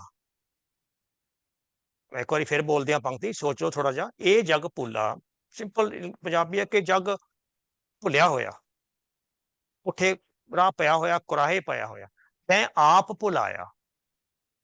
ਹੁਣ ਇੱਥੇ ਆਪ ਦੇ ਅਰਥ ਕੀ ਨਾ, ਪ੍ਰੋਫੈਸਰ ਸਾਹਿਬ ਸਿੰਘ ਨੇ ਅਰਥ ਕੀਤੇ ਨਾ ਕਿ ਹੇ ਪਰਮਾਤਮਾ, ਇਹ ਜਗ ਭੁੱਲਾ ਹੋਇਆ ਤੇ ਇਹਨੂੰ ਭੁਲਾਉਣ ਦਾ ਕਾਰਨ ਵੀ ਤੂੰ ਹੈ। ਮਤਲਬ ਰੱਬ ਨੇ ਕੁਰਾਹੇ ਪਾਇਆ ਹੋਇਆ। ਇਹ ਪ੍ਰੋਫੈਸਰ ਸਾਹਿਬ ਸਿੰਘ ਦੇ ਅਰਥ ਨਾ, ਤੁਸੀਂ ਇਸ ਪੰਕਤੀ ਨੂੰ ਲੱਭ ਲਿਓ ਤੇ ਇਹਦੇ ਅਰਥ ਕੱਢੋ। ਹੁਣ ਮੈਨੂੰ ਪਤਾ ਨਹੀਂ ਤੁਹਾਡੀ ਜ਼ਮੀਰ ਕੀ ਕਹੂਗੀ, ਕਿ ਤੁਸੀਂ ਇਸ ਗੱਲ ਨੂੰ ਮੰਨਣ ਨੂੰ ਤਿਆਰ ਹੋ ਕਿ ਰੱਬ ਨੇ ਸਾਨੂੰ ਕੁਰਾਹੇ ਪਾਇਆ ਹੋਇਆ। ਜੇ ਰੱਬ ਨੇ ਕੁਰਾਹੇ ਪਾਇਆ ਹੋਇਆ ਤੇ ਫਿਰ ਰੱਬ ਹੀ ਕੱਢੂਗਾ ਨਾ। ਫਿਰ ਆਪਾਂ ਕੀ ਕਰਦੇ ਹਾਂ, ਇੱਥੇ ਬਾਣੀ ਪੜ੍ਹਦੇ ਬੈਠੇ ਵਿਚਾਰਾਂ ਕਰਦੇ ਹਾਂ, ਹੱਥ ਤੇ ਹੱਥ ਧਰ ਕੇ ਬਹਿ ਕੇ ਆਪਾਂ ਸੌਂ ਜਾਈਏ, ਕਿਉਂਕਿ ਰੱਬ ਨੇ ਕੁਰਾਹੇ ਪਾਇਆ ਤੇ ਰੱਬ ਜਦੋਂ ਫੈਸਲਾ ਕਰੂਗਾ, ਜਗਾਊਗਾ, ਤੇ ਆਪਾਂ ਜਾਗ ਪਵਾਂਗੇ। cannot be, that cannot be the meaning. So ਇਸ ਕਰਕੇ Professor Sahib Singh did a great job, fantastic job, and I started my spiritual journey with Professor Sahib Singh. But he's not my guru. My guru is Guru Nanak Padsha. My guru is Gurbani. My guru is Guru Granth Sahib Shabad. So that is where I'm going to go and get, and I am willing to concede that I have many errors in my understanding. I can concede that. Insan hai aakhirkar. But we also have to concede that Sahib Singh is also an insan, and he has also committed errors. This is a big error to say that "E jag phula te aap phulaya" means, oh God, the world is crazy and you made it crazy. No, that's not the principle of Gurbani. The principle of Gurbani is, if my spiritual world is crazy, I made it crazy. So ਉੱਥੇ ਆਪ ਦਾ ਜਿਹੜਾ ਅਰਥ ਹੈ ਉਹ ਹੋਰ ਕਰਨਾ ਪੈਣਾ, ਉਹ ਹੈ ਨਹੀਂ ਟੀਕਿਆਂ ਦੇ ਵਿੱਚ। ਸੋ ਉਹਦਾ ਅਰਥ ਮੈਂ ਕੋਸ਼ਿਸ਼ ਕੀਤੀ ਹੈ ਰਹਾਓ ਵਾਲੀ ਪੰਕਤੀ ਵਿੱਚ ਲਿਆ ਕੇ ਕੰਟੈਕਸਟ ਦੇ ਵਿੱਚ। ਉਹਦਾ ਅਰਥ ਇਹ ਹੈ ਕਿ ਹੇ ਮਨਾ, ਹੇ ਜ਼ਮੀਰ, ਮੇਰੀ ਆਪਣੀ ਮਨ, ਮੇਰਾ ਆਪਣਾ ਮਨ, ਮੇਰੀ ਜ਼ਮੀਰ, ਮੇਰਾ ਤੇਰਾ ਰੂਹਾਨੀ ਜੀਵਨ ਇਹ ਭੰਬਲ ਭੂਸੇ ਵਿੱਚ ਪਿਆ ਹੋਇਆ ਤੇ ਮਨਾ ਤੂੰ ਪਾਇਆ ਹੋਇਆ। ਇਹ ਜਗ ਭੋਲਾ ਤੈਂ ਆਪ ਭੁਲਾਇਆ। ਸੋ ਉੱਥੇ ਆਪ ਦੇ ਅਰਥ ਉੱਪਰ ਨੂੰ ਉਂਗਲ ਨਹੀਂ ਕਰਨੀ ਕਿ ਤੂੰ ਆਪ ਭੁਲਾਇਆ ਹੋਇਆ, ਇਹ ਅੰਦਰ ਨੂੰ ਉਂਗਲ ਕਰਨੀ ਹੈ। ਕਿੰਨਾ ਫਰਕ ਬਣ ਜਾਂਦਾ ਸਿਰਫ ਇੱਕ ਅੱਖਰ ਦਾ ਜਿਹੜਾ ਹੈਗਾ ਡਿਫਰੈਂਸ਼ੀਏਸ਼ਨ ਕਰਕੇ। ਸੋ ਇੰਨੀ ਇੱਕ ਵਿਚਾਰ ਮੈਂ ਕਹਿਣੀ ਸੀ। ਬਾਕੀ ਪਿਆਰਿਓ, ਫਾਈਨੈਲਿਟੀ ਤੁਸੀਂ ਆਪ ਬਣਾਉਣੀ ਹੈ ਆਪਣੇ ਮਨ ਦੇ ਵਿੱਚ ਕਿ ਅਸੀਂ ਕੀ ਕਰਨਾ ਤੇ ਕੀ ਨਹੀਂ ਕਰਨਾ। ਜੇ ਤੁਸੀਂ ਮੇਰੀ ਜ਼ਿੰਦਗੀ ਦੀ ਕਹਾਣੀ ਸੁਣਨ ਨੂੰ ਤਿਆਰ ਹੋ, ਮੈਂ ਵੀ ਇੱਥੋਂ ਸ਼ੁਰੂ ਹੋਇਆ ਸੀ। 2 ਵਜੇ ਉੱਠ ਕੇ ਸਵੇਰੇ ਮੈਂ ਬਹਿ ਜਾਂਦਾ ਸੀ, 3 ਵਜੇ ਇੱਕ ਤੇ ਬਹੁਤੀ ਨੀਂਦ ਨੇ ਮਾਰਿਆ ਹੋਣਾ ਤੇ 4 ਉੱਠ ਖੜਨਾ, 5 ਉੱਠ ਖੜਨਾ, ਘੰਟਾ 2-2 ਘੰਟੇ ਅਸੀਂ ਰਟਨ ਲਾਉਂਦੇ ਰਹਿੰਦੇ ਸੀ। ਪਤਾ ਹੀ ਨਹੀਂ ਸੀ ਲੱਗਦਾ ਵੀ ਜਾਗਦੇ ਆ ਕਿ ਸੁੱਤੇ ਆ। 4 ਵਜੇ ਉੱਠ ਕੇ ਸ਼ੁਰੂ ਕਰ ਦੇਣਾ ਸੀ ਇੱਕ ਓਂਕਾਰ ਸਤਨਾਮ, ਤੇ ਫਿਰ ਜਦੋਂ ਘੰਟੀ ਖੜਕਣੀ 6 ਵਜੇ ਕੋਈ ਪਤਾ ਨਹੀਂ ਲੱਗਣਾ ਵੀ ਇੱਕ ਓਂਕਾਰ ਸਤਨਾਮ ਕਿੰਨੇ ਵਾਰੀ ਕਹਿਤਾ, ਕਿਹਾ ਵੀ ਹੈ ਕਿ ਸੁੱਤੇ ਹੀ ਬੈਠੇ ਹੀ ਸੁੱਤੇ ਰਹੇ ਜਾਂ ਕਿਵੇਂ ਆ, ਬਸ ਉੱਠ ਕੇ ਤੁਰ ਪੈਣਾ ਸੀ ਕੰਮ ਨੂੰ। ਇਹ ਮੇਰੀ ਆਪਣੀ ਜ਼ਿੰਦਗੀ ਹੈ। ਤੁਸੀਂ ਵੀ ਆਪਣੇ ਜ਼ਿੰਦਗੀ ਦੇ ਫੈਸਲੇ ਪਿਆਰਿਓ ਆਪਣ ਬੀਜ ਆਪੇ ਹੀ ਖਾਓ, ਆਪਣ ਹੱਥੀਂ ਆਪਣਾ ਆਪੇ ਹੀ ਕਾਰ ਸਵਾਰੀਆ। ਮੈਂ ਸਾਰਿਆਂ ਨੂੰ ਕਹਿਣਾ, empower yourself, empower yourself. Don't rely on anybody totally and completely. Yes, seek the advice of others, seek the help of others. We are Sikhs, we are brothers. ਹੁਣ ਭਾਵੇਂ ਤੁਸੀਂ ਕਿਹਾ ਸੀ ਕਿ 2 ਖਿਆਲ ਬਣਦੇ ਜਾਂਦੇ ਨੇ, ਜਿਹੜੇ ਰਟਣ ਵਾਲੇ ਤੇ ਜਿਹੜੇ ਅਨੁਭਵ ਕਰਨ ਵਾਲੇ ਔਰ ਸਮਝਣ ਵਾਲੇ, ਪਰ ਆਪਣੀ ਜ਼ਿੰਦਗੀ ਵਿੱਚ ਆਪਾਂ ਦੋਨੇ ਆਪਣੇ ਸਿੱਖ ਭਰਾ ਹੀ ਸਮਝਣੇ ਆ, ਗੁਰਬਾਣੀ ਵਿੱਚ ਵੀਰ ਸਮਝਣੇ ਆ। They are our Gurbani brothers, they are our Sikh brothers, and we can learn from both sides. But because it is my life, it is my destination, it is my journey, I have to make the effort and I have to make the decision as well, that which of these paths I'm going to take and where I'm going to reach. At the end of the day, ਮੇਰੀ ਜ਼ਮੀਰ ਮੈਨੂੰ ਕਹਿ ਰਹੀ ਹੈ, ਹੁਣ ਮੈਂ ਆਪਣੀ ਕਹਾਣੀ ਸੁਣਾ ਰਿਹਾ ਨਾ, ਮੈਂ ਮਾਫੀ ਮੰਗ ਕੇ, ਵੈਸੇ ਵਿਸ਼ਾ ਆਪਣਾ ਇਹ ਨਹੀਂ ਸੀ ਕਿ ਮੇਰੀ ਕਹਾਣੀ ਸੁਣਨੀ ਆ, ਬਾਣੀ ਦੀ ਵਿਚਾਰ ਕਰਨੀ ਸੀ, ਪਰ ਹੁਣ ਆਪਾਂ ਉੱਥੇ ਆ ਗਏ ਹਾਂ। ਸੋ ਜਿਹੜੀ ਮੇਰੀ ਜ਼ਮੀਰ ਹੈ, ਮੇਰੀ मेरा मन है वो ये कह रहा कि करमिंदर सिंह मेरा जप बाणी की समझ है, मेरा सिमरन बाणी नूं अनुभव करना, मेरा नितनेम, मेरा सिमरन, मेरी सेवा, मेरा सब कुछ, ये सब कुछ गुरबाणी के आधार ते आ, गुरबाणी के दायरे दे विच है। सो मैं कोई रिटर्न नहीं करता, मैं कोई किसी 5 ਜਾਂ 6 ਜਾਂ 4 ਜਾਂ 3 ਬਾਣੀਆਂ ਦਾ ਕੋਈ ਨਿਤਨੇਮ ਨਹੀਂ ਕਰਦਾ। I don't do all of that. I'm being very honest with you because my nickname, I can tell you, I share with you personally, मेरा नितनेम है मैं हर रोज ਜਿਹੜੇ ਹੈਗੇ ਆ 2, 3 ਜਾਂ 4 ਘੰਟੇ ਜਿੰਨਾ ਜਿਹਦੀ ਸਿਹਤ ਬਖਸ਼ਦੀ ਹੈ, sometimes I get tired sitting down, ਉਹ ਬਾਣੀ ਦੀ ਖੋਜ ਹੈ। ਸੋ ਬਾਣੀ ਦੀ ਖੋਜ is my nickname, ਬਾਣੀ ਦੀ ਖੋਜ is my ਸਿਮਰਨ, ਬਾਣੀ ਦੀ ਖੋਜ is my ਜਪ, ਬਾਣੀ ਦੀ ਖੋਜ is my return। ਜਿਵੇਂ ਪਾਤਸ਼ਾਹ ਨੇ ਆਖਿਆ ਲੱਖ ਲੱਖ ਗੇੜਾ ਆਖਿਆ ਏਕ ਨਾਮ ਜਗਦੀਸ਼, ਇਹ ਤਰ੍ਹਾਂ ਪਤ ਪਵੜੀ ਹੈ ਚੜੀਏ ਹੋਏ ਕੀ। ਪਰ ਜਿਹੜਾ ਗੁਰੂ ਨਾਨਕ ਦਾ ਰਾਹ ਹੈ ਨਾ, ਇਹ ਤਰ੍ਹਾਂ ਜਿਹੜਾ ਮੇਰਾ ਰਾਹ ਹੈ ਗੁਰੂ ਨਾਨਕ ਪਾਤਸ਼ਾਹ, ਇਹ ਹੈਗਾ ਸੁਰਤ ਨੂੰ ਆਪਣੀਆਂ ਪੌੜੀਆਂ ਤੇ ਚੜਾ ਕੇ ਸੁਰਤ ਨੂੰ ਉੱਚਾ ਕਰਨ ਦਾ ਰਾਹ। ਇਹ ਤਰ੍ਹਾਂ ਪਤ ਪਵੜੀ ਹੈ ਚੜੀਆ ਹੋਏ ਇਕੀਸ, ਸੁਣ ਗੱਲਾਂ ਆਕਾਸ਼ ਕੀ ਕੀਤਾ ਆਈ ਰੀਸ। ਤੇ ਜਿਹੜਾ ਆ ਬਾਹਰਲੇ ਸਾਧਨ ਰਟਨ ਹੈ, ਮੁੜ ਮੁੜ ਕੇ ਕਹੀ ਜਾਣਾ, ਬੋਲੀ ਜਾਣਾ ਜਾਂ ਜੜੇ ਲਾਈ ਜਾਣੇ, ਇਹਨੂੰ ਕੀਟਾ ਆਈ ਰੀਸ ਆਖਿਆ। ਕਿ ਧਰਤੀ ਤੇ ਤੁਰਦੇ ਫਿਰਦੇ ਕੀੜੇ ਨੂੰ ਵੀ ਕਈ ਵਾਰੀ ਆਸ ਆ ਜਾਂਦੀ ਕਿ ਮੈਂ ਵੀ ਉਡਾਰੀ ਲਾਵਾਂ ਉੱਪਰ। ਆ ਸਕਦਾ ਉਡਾਰੀ, ਐਸੇ ਸਾਰੇ ਕੀੜੇ ਹੀ ਆ, ਪਰ ਉਡਾਰੀ ਲਾਉਣੀ ਕੀੜੇ ਵਾਲੇ ਕਰਮ ਜਿਹੜੇ ਨਾ ਉਹ ਬਦਲਨੇ ਪੈਣੇ ਆ। ਉਹ ਆਪਣੀ ਸੁਰਤ ਨੂੰ ਉਚਾਂ ਉਠਾਉਣਾ ਪੈਣਾ। ਤੇ ਸੁਰਤ ਜਿਹੜੀ ਉਚਾਂ ਉੱਠਦੀ ਹੈ, ਉਹ ਉੱਠਦੀ ਹੈ ਗਿਆਨ ਦੇ ਦਾਇਰੇ ਵਿੱਚ ਆ ਕੇ, ਗਿਆਨ ਦੇ ਆਸਰੇ ਅਨੁਸਾਰ ਤੇ ਗਿਆਨ ਦੇ ਰਾਹਾਂ ਤੇ ਚੱਲ ਕੇ। ਸਾਡਾ ਗਿਆਨ ਸਾਡਾ ਗੁਰੂ ਹੈ। ਗੁਰਪ੍ਰਸਾਦ ਜਿਹੜਾ ਆਖਿਆ, ਗੁਰੂ ਦੀ ਬਖਸ਼ਿਸ਼, ਗੁਰੂ ਕਿਉਂਕਿ ਸ਼ਬਦ ਹੈ, ਸ਼ਬਦ ਦੀ ਬਖਸ਼ਿਸ਼ ਸਿਰਫ ਇੱਕ ਤਰੀਕੇ ਨਾਲ ਹੋ ਸਕਦੀ ਹੈ, ਉਹ ਸਮਝ ਅਨੁਸਾਰ, ਗਿਆਨ ਅਨੁਸਾਰ, ਚਾਨਣ ਅਨੁਸਾਰ ਹੋ ਸਕਦੀ ਹੈ। ਬਾਣੀ ਨੂੰ ਇਸ ਕਰਕੇ ਪਾਤਸ਼ਾਹ ਨੇ ਚਾਨਣ ਆਖਿਆ। ਗੁਰਬਾਣੀ ਇਸ ਜੱਗ ਮੈਂ ਚਾਨਣ ਕਰਮ ਵਸੈ ਬਣਿਆ ਏ। ਇਹ ਚਾਨਣ ਹੈ, ਪਰ ਸਾਡੇ ਕਰਮ ਇਹ ਫੈਸਲਾ ਕਰਨਗੇ ਕਿ ਇਹ ਚਾਨਣ ਸਾਡੇ ਅੰਦਰ ਆਊਗਾ ਕਿ ਨਹੀਂ ਆਊਗਾ। ਹੁਣ ਚਾਨਣ ਹੈ, ਪਰ ਮੈਂ ਇਹ ਫੈਸਲਾ ਕੀਤਾ ਕਿ ਮੈਂ ਅੱਖਾਂ ਬੰਦ ਰੱਖਣੀਆਂ ਨਾ, ਸੋ ਚਾਨਣ ਮੇਰੇ ਵਾਸਤੇ ਨਹੀਂ ਆ ਸਕਦਾ।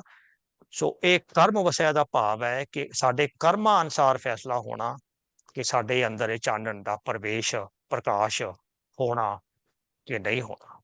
ਥੈਂਕ ਯੂ ਜੀ, ਇਹ ਮੇਰੀ ਵਿਚਾਰ ਸੀ।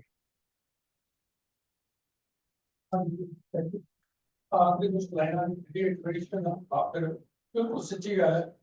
गुरबाणी का सेहत यही है भी अपना प्रचार, अपने विचार साफ ते उच्चे करने। उस तो पहले की गल सी आप का राह की है, असੂਮ आइडेंटिटी है जो आप हाँ या माया की गल करते हैं, ਉਹ ਆਪ ਸੁਧਾਰਨਾ ਉਹਨੇ ਰਾਹੇ ਪਾਇਆ ਸੀ। ਤੁਹਾਡੀ ਗੱਲ ਤੇ ਸ਼ੁਰੂ ਦੇ ਵਿੱਚ ਇੱਕ ਵਰਡ ਤੁਸੀਂ ਯੂਜ਼ ਕੀਤਾ ਸੀ ਗੁਰੂ ਲਈ, ਮੈਟਾਫਿਜ਼ਿਕਲ। ਇਹ ਜਿਹੜੀ ਅੰਗਰੇਜ਼ੀ ਦੀ ਵਰਣਮਾਲਾ ਇਹ ਅਪਰੋਕਸੀਮੇਟ ਕਰਦੀ ਨਹੀਂ ਜਿਹੜੀ ਗੁਰੂਆਂ ਨੇ ਜਿਹੜੀ ਉਚਾਈ ਤੇ ਸਾਨੂੰ ਲੈ ਕੇ ਜਾਣਾ। ਜਿਹੜਾ ਮੈਟਾਫਿਜ਼ਿਕਲ ਆ ਉਹ ਜੇ ਆਪਾਂ ਗੁਰੂ ਨੂੰ ਲੈਣਾ ਤੇ ਸ਼ਬਦ ਗੁਰੂ ਹੈ ਜੇ ਉਹ ਇਕੁਏਟ ਹੁੰਦੇ ਆ। ਮੈਂ ਥੋੜਾ ਜਿਹਾ ਕਨਫਿਊਜ਼ ਹੋ ਗਿਆ ਤੁਹਾਡੀ ਉਹ ਗੱਲ ਨਾਲ। ਮੈਟਾਫਿਜ਼ਿਕਲ ਅਸੀਂ ਕਈ ਵਾਰੀ ਅਪਰੋਕਸੀਮੇਸ਼ਨ ਯੂਜ਼ ਕਰ ਲੈਂਦੇ ਹਾਂ, ਪਰ ਜੇ ਉਹ ਅਪਰੋਕਸੀਮੇਸ਼ਨ ਵਾਲੀ ਗੱਲ ਹੈ ਤੇ ਫਿਰ ਸਾਨੂੰ ਪੂਰੇ ਸੈਂਟੈਂਸ ਨਾਲ ਕਹਿਣਾ ਚਾਹੀਦਾ, ਉਹਦਾ ਸਬਸਟੀਟਿਊਟ ਇੱਕ ਟਰਮ ਨਹੀਂ ਲੱਭਣੀ ਚਾਹੀਦੀ। ਪਿਛਲੀ ਵਾਰ ਵੀ ਆਪਣੀ ਇਹੀ ਗੱਲ ਸਿਰਫ ਹੋਰ ਕਰਦੇ। ਸੋ ਪਲੀਜ਼ ਇਸ ਤੇ ਧਿਆਨ ਨਾ ਪਾਇਓ। ਤੇ ਜੇ ਆਪਾਂ ਅੱਗੇ ਤੋਂ ਪੂਰਾ ਸੈਂਟੈਂਸ ਕਲੀਅਰ ਰਾਦਰ ਦੇਨ ਇੱਕ ਅਜ਼ੂਮਡ ਜਾਂ ਬੋਰੋਡ ਟਰਮ ਯੂਜ਼ ਕਰ ਲਈ ਗੋਰੇ। Thank you. ਹਾਂਜੀ ਠੀਕ ਹੈ ਜੀ, ਮੈਂ ਤੁਹਾਡੀ ਗੱਲ ਸਮਝ ਗਿਆ। ਮੇਰੇ ਵਾਸਤੇ ਵੀ ਪ੍ਰੋਬਲਮ ਜਿਹੜੇ ਮਸਲੇ ਸੀ ਨਾ, ਜੋ ਮੈਂ ਗੁਰਬਾਣੀ ਸਮਝਣੀ ਸ਼ੁਰੂ ਕੀਤੀ ਹੈ, even if you don't use English language, Punjabi language ਦੇ ਵਿੱਚ ਵੀ ਗੱਲ ਪਾਤਸ਼ਾਹ ਨੇ ਕਹੀ ਹੈ ਰੂਹਾਨੀ। ਸਾਰੀ ਜਿਹੜੀ ਸੇਧ ਹੈ ਸਾਡੀ ਧਰਮ ਦੀ, ਸਪਿਰਿਚੁਅਲਿਟੀ ਦੀ, ਡਿਵਿਨਿਟੀ ਦੀ, ਉਹ ਸਾਰੀ ਸਪਿਰਿਚੁਅਲ ਹੈ। ਤੇ ਐਕਚੁਅਲੀ ਸਪਿਰਿਚੁਅਲ ਵਾਸਤੇ ਵੀ ਸਾਡੇ ਪੰਜਾਬੀ ਵਿੱਚ ਕੋਈ ਲਫ਼ਜ਼ ਚੰਗਾ ਨਹੀਂ ਲੱਭਦਾ। ਆਈ ਐਮ ਯੂਸਿੰਗ ਦ ਵਰਡ ਰੂਹਾਨੀ spiritual, and I'm contradicting it with religion as ਧਰਮ। ਪਰ ਬਾਣੀ ਵਿੱਚ ਧਰਮ ਵਰਤਿਆ, ਸਪਿਰਿਚੁਅਲਿਟੀ ਵਾਸਤੇ ਵੀ ਧਰਮ ਵਰਤਿਆ ਤੇ ਰਿਲੀਜਨ ਵਾਸਤੇ ਵੀ ਧਰਮ ਵਰਤਿਆ। ਸੋ ਸਾਨੂੰ ਉੱਥੇ ਫੈਸਲਾ ਕਈ ਵਾਰੀ ਕਰਨਾ ਪੈਂਦਾ ਵੀ ਸਪਿਰਿਚੁਅਲਿਟੀ ਦੀ ਗੱਲ ਹੋ ਰਹੀ ਆ ਜਾਂ ਧਰਮ ਦੀ ਗੱਲ ਹੋ ਰਹੀ।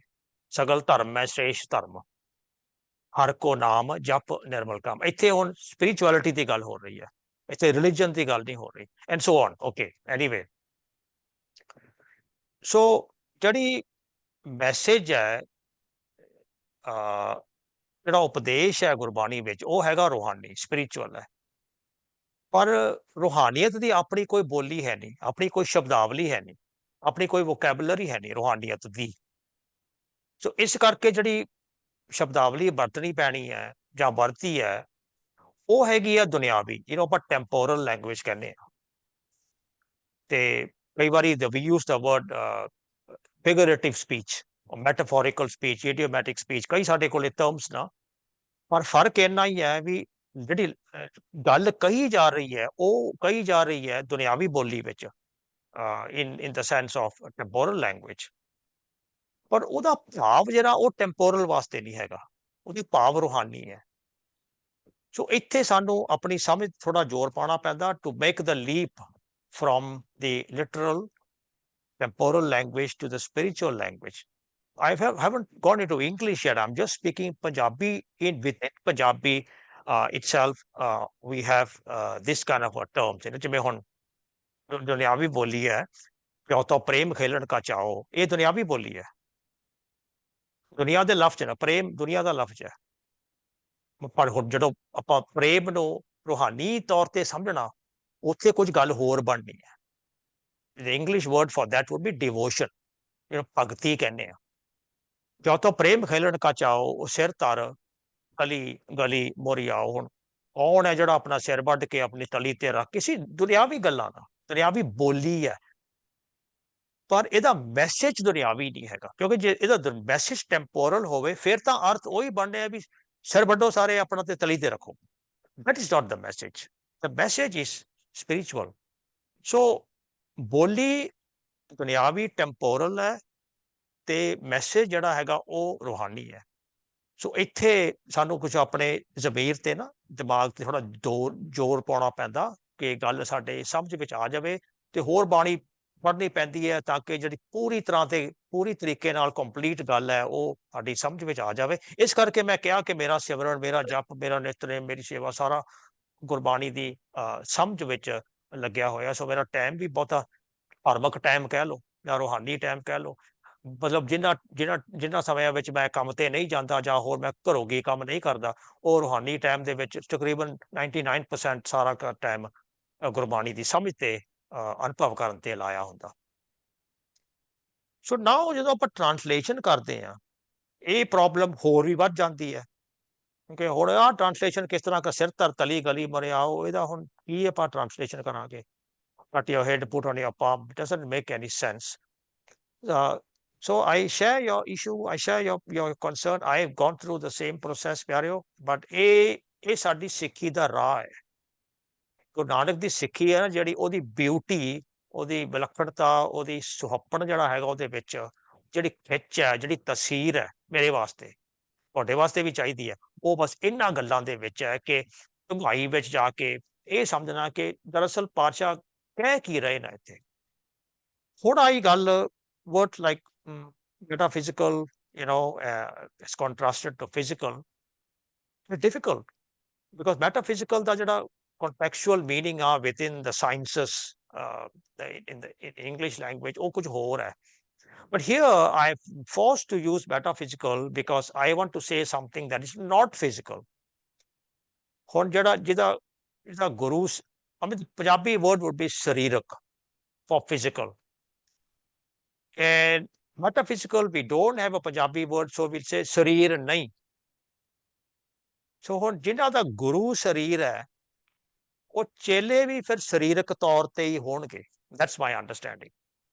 ਹੁਣ ਜੇ ਮੇਰਾ ਗੁਰੂ ਹੈ ਨਾ, ਤੇ ਮੈਂ ਉਹ ਸਰੀਰਕ ਤੌਰ ਤੇ ਗੁਰੂ ਦੇ ਨਾਲ ਜੁੜਿਆ ਹੋਇਆ, ਤੇ ਫਿਰ ਮੈਂ ਚੇਲਾ ਵੀ ਸਰੀਰਕ ਆ, ਮੈਂ ਗੁਰੂ ਦੀ ਮੁੱਠੀ ਚਾਪੀ ਕਰ ਦੂੰਗਾ, ਪੈਰ ਧੋ ਕੇ ਕੁਝ ਸੇਵਾ ਕਰ ਦੂੰਗਾ, ਕੁਝ ਗੁਰੂ ਦੇ ਕੱਪੜੇ ਧੋ ਆਵਾਂਗਾ, ਜਾਂ ਗੁਰੂ ਨੂੰ ਰੋਟੀ ਪਾਣੀ ਬਣਾ ਕੇ ਖਵਾ ਦੇਵਾਂਗਾ। ਇਹ ਸਾਰੀ ਫਿਜ਼ੀਕਲ ਚੀਜ਼ਾਂ ਨੇ। ਗੁਰੂ ਫਿਜ਼ੀਕਲ ਹੈ ਤੇ ਚੇਲਾ ਵੀ ਫਿਜ਼ੀਕਲ ਹੈ। ਸੋ ਗੱਲ ਮੈਂ ਜਿਹੜੀ ਕਹਿ ਰਿਹਾ ਸੀ ਇਨ ਦਾ ਕੰਟੈਕਸਟ ਆਫ ਮੈਟਾਫਿਜ਼ੀਕਲ, ਉਹ ਇਹ ਸੀ ਕਿ ਗੁਰੂ ਨਾਨਕ ਪਾਤਸ਼ਾਹ ਸਾਨੂੰ ਸਮਝਾ ਰਹੇ ਨੇ ਕਿ ਸਾਡਾ ਗੁਰੂ ਫਿਜ਼ੀਕਲ ਨਹੀਂ ਹੈਗਾ, ਤੇ ਸਾਡਾ ਗੁਰੂ ਇਸ ਕਰਕੇ ਚੇਲਾ ਵੀ ਫਿਜ਼ੀਕਲ ਹੋ ਨਹੀਂ ਸਕਦਾ। ਸੋ ਸਾਡਾ ਗੁਰੂ ਸ਼ਬਦ ਹੈ। ਹੁਣ ਸ਼ਬਦ ਦਾ ਗੁਰੂ ਸਾਡੇ ਹੱਥ ਪੈਰ ਨਹੀਂ ਹੋ ਸਕਦੇ। ਸ਼ਬਦ ਨੂੰ ਅਸੀਂ ਲੰਗਰ ਪਾਣੀ ਕੀ ਖਵਾਵਾਂਗੇ, ਕਿ ਕੱਪੜੇ ਕੀ ਧੋਵਾਂਗੇ, ਮੁੱਠੀ ਚਾਪੀ ਕੀ ਕਰਾਂਗੇ, ਕੈਨੋਟ। ਸੋ ਇਸ ਕਰਕੇ ਸ਼ਬਦ ਗੁਰੂ ਮੈਟਾਫਿਜ਼ੀਕਲ ਹੈ, ਗੁਰੂ ਗੈਰ ਸਰੀਰਕ ਕਹਿ ਲਓ, ਗੈਰ ਸਰੀਰਕ ਹੈ, ਮਨ ਦਾ ਵਿਸ਼ਾ ਕਹਿ ਲਓ, ਮਨ ਦਾ ਵਿਸ਼ਾ ਹੈ ਜਾਂ ਜ਼ਮੀਰ ਦਾ ਵਿਸ਼ਾ ਹੈ। ਇਸ ਕਰਕੇ ਚੇਲੇ ਵੀ ਅਸੀਂ ਜ਼ਮੀਰਕ ਤੌਰ ਤੇ ਮਾਨਸਿਕ ਮਨ ਕਰਕੇ ਬਣਨਾ ਚੇਲੇ। ਮਾਨਸਿਕ ਚੇਲਾ ਹੁਣ ਕਹਿ ਲਓ ਨਾ, that's a word you want to use. So ਇਹ ਸੁਰਤ ਦਾ ਰਸਤਾ ਹੈ, ਕਿਉਂਕਿ ਗੁਰੂ ਸਾਨੂੰ ਸੁਰਤ ਨੂੰ ਉੱਚਾ ਉਠਾਉਣ ਲਈ ਕਹਿ ਰਿਹਾ। ਇਹ ਤਰ੍ਹਾਂ ਪਤ ਪੌੜੀਏ ਚੜ੍ਹਿਆ ਹੋਏ ਕੀ ਇਸ ਦੀ ਗੱਲ ਸਾਨੂੰ ਸਮਝਾ ਰਹੇ ਨਾ। ਇਸ ਕਰਕੇ ਉੱਥੇ ਸਰੀਰਕ ਜਿਹੜੀਆਂ ਗੱਲਾਂ ਇਹ ਕੰਮ ਨਹੀਂ ਕਰਦੀਆਂ। ਪਰ ਕਿਉਂਕਿ ਸਰੀਰਕ ਕੰਮ ਸਿਖਾਲੇ ਹੁੰਦੇ ਨੇ, ਸੋ ਅਸੀਂ ਸਾਰੇ ਧਰਮ ਨੂੰ, ਸਾਰੀ ਸਪਿਰਿਚੁਅਲਿਟੀ ਨੂੰ ਸਰੀਰ ਤੇ ਲੈ ਆਉਂਦਾ। ਜਦੋਂ ਸਰੀਰ ਤੇ, ਸਰੀਰਕ ਪੱਧਰ ਤੇ, ਸਰੀਰਕ ਤਲ ਤੇ ਸਾਰੀਆਂ ਗੱਲਾਂ ਲੈ ਆਉਂਦੀਆਂ, ਉੱਥੇ ਫਿਰ ਹੁੰਦਾ ਕੀ ਹੈ, ਉੱਥੇ ਫਿਰ ਕਰਮ ਕਾਂਡ ਆ ਜਾਂਦਾ, ਕਿਉਂਕਿ ਕਰਨ ਵਾਲੀ ਗੱਲ ਹੈ। ਚਲੋ ਜੀ ਆਹ ਕਰ ਆਉਂਦੇ ਆ। ਉੱਥੇ ਫਿਰ ਜਿਹੜੀ ਵਿਚਾਰਧਾਰਾ ਹੁੰਦੀ ਹੈ ਉਹ ਸੁਰਤ ਨੂੰ ਉੱਚੀ ਕਰਨ ਦੀ ਇੱਕ ਪਾਸੇ ਰਹਿ ਜਾਂਦੀ ਹੈ।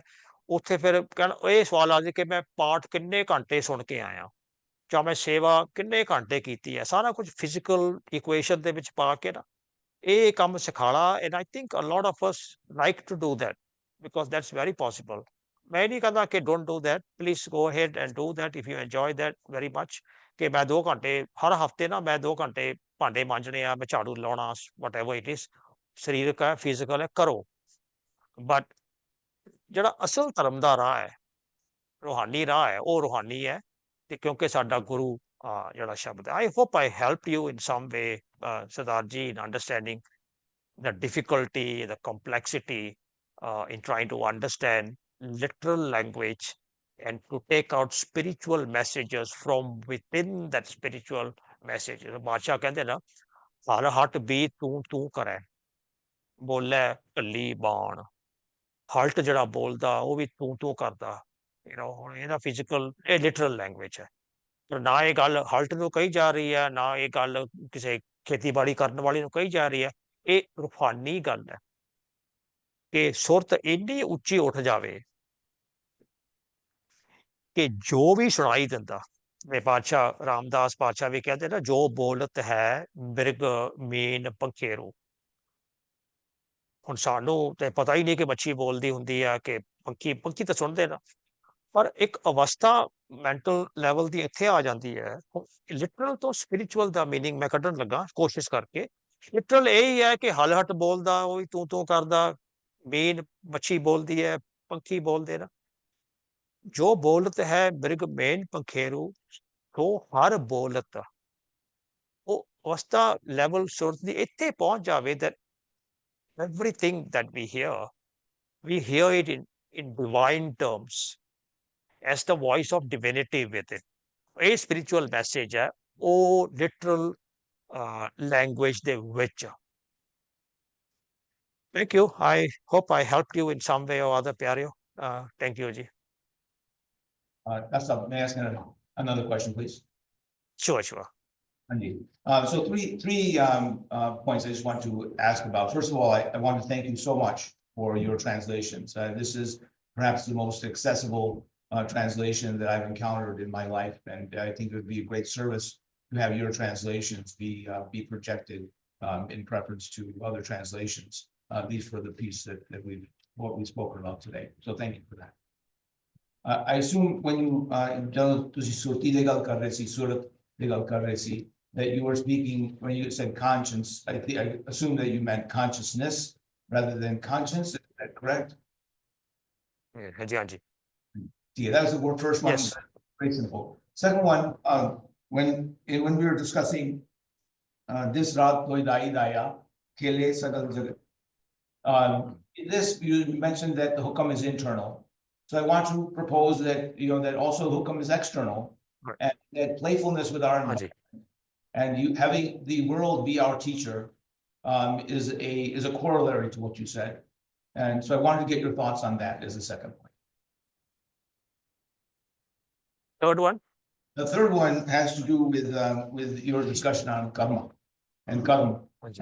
Even in some of your posts online, which I find very, very informative as well, you've written about Guru Nanak Dev Ji reappropriating the tapestry that was presented to us, as prior to his arrival in 1469. And so understanding that Avesta, Can't the hear. that precedes Persian, and Sanskrit and Punjabi have about 30%, 1/3 common roots.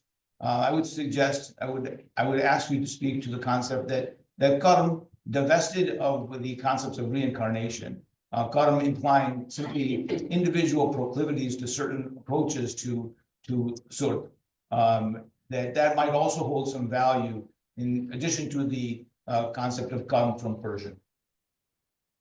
Haji.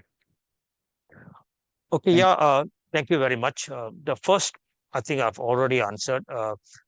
I use conscience and consciousness and the mind kind of interchangeably, because in Bani, the words being used are things like surti, dhyan, mana, mostly mana.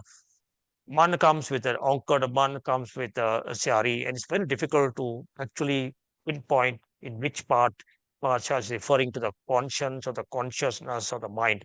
So these are interchangeable, and as you go along your journey, you probably will, make more meaning for yourself.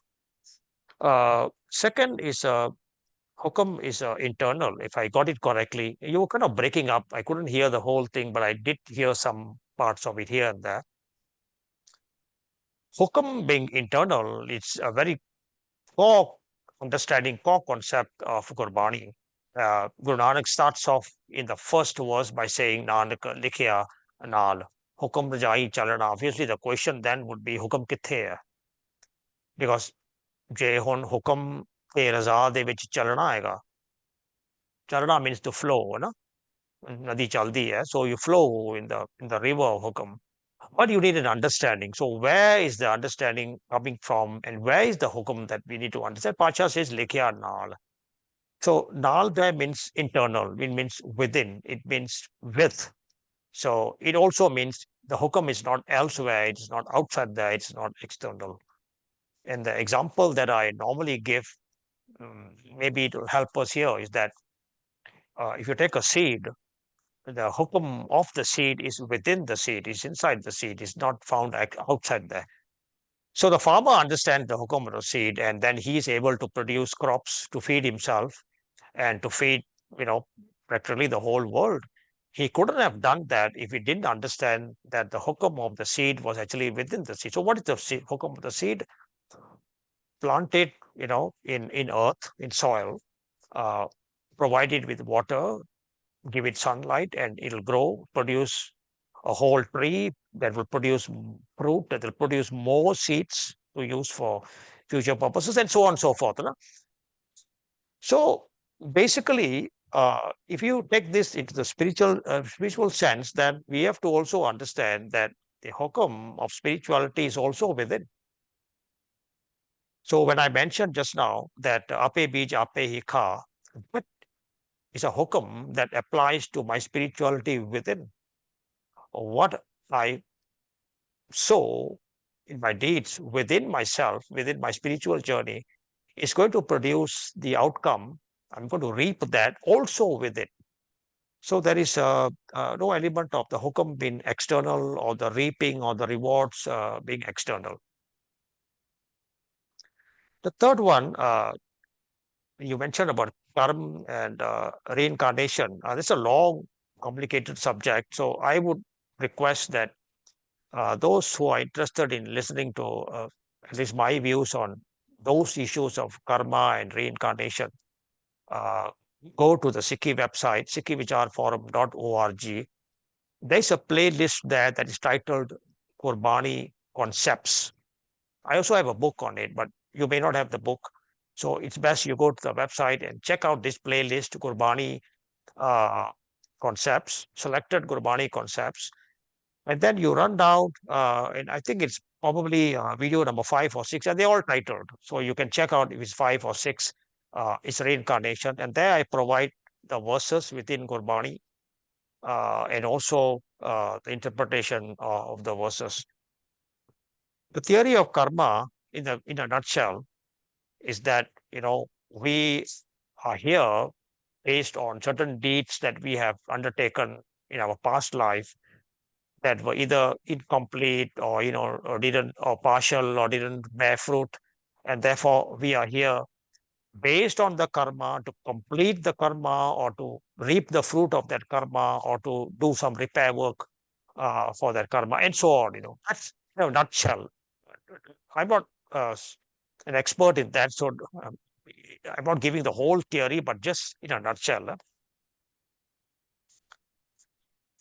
And so therefore, I'm here now, according to theory of karma, I'm here now in my station in life as whatever person I am, rich, poor, high, low, social standing, whatever, based on what I did in my past life.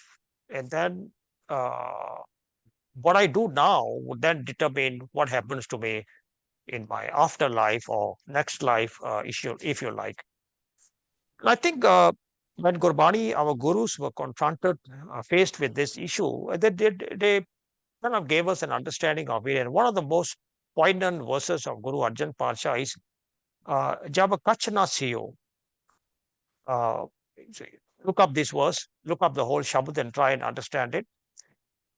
Basically, what it means is, so if I'm here now based on my actions of my past life, then when the first person came as a human being the first time, or anything else, an animal or a living thing that came, that existed for the first time, everything has to have a beginning. So there must be a first human being, a first life.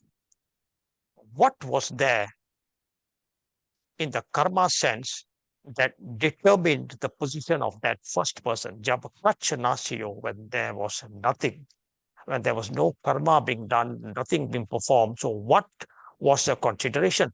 I think in my mind, that one verse, one sentence alone makes me think, makes me want to, reject the entire principle of a cycle of deeds being carried forward here and then being carried forward down the line, because there's no answer to that.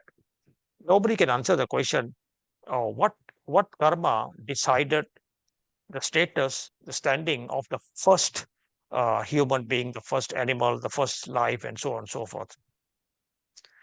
Now, on the tapestry part, yes, I have, if you look at the first video in that selected Gurbani concepts, I make the point that Guru Nanak's spirituality was painted over an already painted canvas. You see, when Jesus Christ came to talk about his views, the canvas was vacant, an empty canvas. So on that canvas, he painted things like love. He painted, things like the primacy of the church, perhaps, humanity. He painted a number of concepts which are the basic principles of Christianity. By the dharana or the framework, I mean the mind. The canvas, I mean the mind. So the Christian mind, if you look at the Christian mind or Islamic mind, before Hazrat Muhammad Sahib comes in, it most likely was an empty canvas. But 1469, when Guru Nanak comes, the canvas was all filled up. There were hundreds of concepts in that canvas in people's minds. People had an understanding of reincarnation, afterlife, previous life, Jamdut, and so on and so forth. So how do you paint over a canvas? So I'm using metaphorical language here. How do you paint over a canvas? How do you, reset the mind? How do you reorientate the mind? And I think one of the ways in which our gurus, did that was through the process of redefining So they used the same concepts, the names, the titles, the language, the terminology was the same because it was already in the people's minds. They just gave it a new meaning, a meaning that can be found within the Guru Granth Sahib, and a justification for that meaning, which also can be found within the Guru Granth Sahib, and then applied that meaning throughout. So I give you an example. When the Gurus came, the concept of Tirath Yatra was already there. And everybody felt that the Tirath was a holy place set up by a holy person. And so in our life, you needed to make the trip there. Some people made it once, the more the better, the merrier. So a really spiritual person would say that they are 68 and I have done my yatra, all 68 places, and therefore I have achieved my purpose. So now, if you open up the Guru Granth Sahib, you'll find Tirath all over the place. Tirath na avan jao. Even Guru Nanak says, go to the Tirath and take a dip. But he redefined it. He redefined. Before he redefined Tirath, he redefined the notion of cleansing. So he says the Tirath is external cleansing. But what I am talking about, Guru Nanak, what I am talking about, Guru Nanak says, is I'm little concerned with external cleansing. I'm talking about internal cleansing. So now, because the cleansing is internal, therefore, the dirt, the filth, the mal that needs to be cleansed is also internal. Now, you know to define that. What is the internal mal, impurity, if you want, that needs to be cleansed? So the cleansing is internal because the mal is internal, and therefore the tirath is also internal. So it has been redefined. So to understand, when you go to India and you will see buses, carrying signs on their sides, Tirthana avan jao. So they are taking you to the Tirth because Guru Nanak said Tirthana avan jao. Hum pyaro chado bus te apa Tirthana aage aiye. But what is Guru Nanak's understanding of Tirth? In Japo Bani, we kind of understand the basic concept of it or the concluding concept of it, Mutbali de kapda hoye, de sabun lai aao toye. External cleansing, Par ye mat apa ke rang. That is something else altogether now. We're talking about a mind, a conscience, or a consciousness that is filled with internal impurities. And the internal impurities are vices, the kam, krodh, lobh, ahankar. So if the internal impurities are vices and the tirath is also internal, then the cleansing would be by virtues. So Guru Nanak's tirath is a place internal which uses virtues, naam, to replace our organs, our impurities. Where do we find that? Tirth na avan jao, Tirath naam hai. So the Tirath of Guru Nanak is redefined as a pool of virtues. Because the impurity is a vice, there's only one way to clean out a vice, to get rid of a vice, by replacing it with a virtue. So I have a virtue of, let's say, ego, the first one. A vice of ego. Now, the only way to get rid of the ego would be to replace it with the virtue of service, perhaps selflessness, compassion. So virtues. So this is the tapestry, the redrawing of the canvas of Sikhi. I'm just giving you one example. Tirth na avan jao, Tirth naam hai, but you'll find lots of sentences that talk about the futility of the external cleansing. In fact, there's one verse that says, I am talking about cleansing ego, and if I go to an external tirath to get rid of my ego, Padsha says, no, actually what you're doing is, by relying on an external tirath to take care of your ego, you are actually adding on to your ego. Ek pao lathi na tya, doe pao chadiyas hor. So after going to the Tirath, number 1, number 2, I go around claiming, oh, I have been to 2. How many have you been to? And somebody says, I've been to 10. Somebody says, I've been to 68, yaar. So we're supposed to get rid of the ego, but we came back with even more ego. So external is critique, external Tirath, critique. The external Tirath is questioned in terms of its logic of creating internal cleansing, question. And number 3, the Tirath itself is redefined that Guru Nanak's Tirath is within because the impurities are within and because the replacement of the impurities with virtues is also going to happen within in the mind. Long answer, Pyare, sorry, but I hope I helped you in some way in understanding how to understand Gurban. Thank you so much. It was very nice. So, coming back to, we have used Professor Singh. I mean, whenever we discussions with Bani, Professor Singh was here to, but I have but one of the humility in me, so now we have Mahan Ghosh and Tikas, different Tikas that we are taking reference from. So it becomes our personal journey. Now, what do you understand and what is your take out of all these Tikas? And again, it becomes your personal. To me, this may coming just to see Tika just looking to see Vichar in the singular form they have or Mahan Ghosh next service. It makes perfect sense. Ultimate. So thank you so much for that. And then also thank you so much for clearing up, because I have been hearing this for a long time.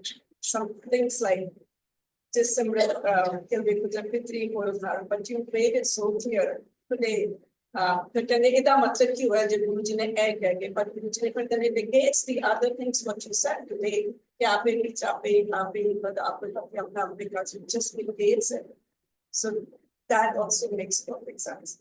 My last thing that I want to ask you, and I think it's personal, you might want to answer, you might not want to answer, that's okay. In the last session, you had said that you kind of deviated away for 10 years, and then you made a comeback.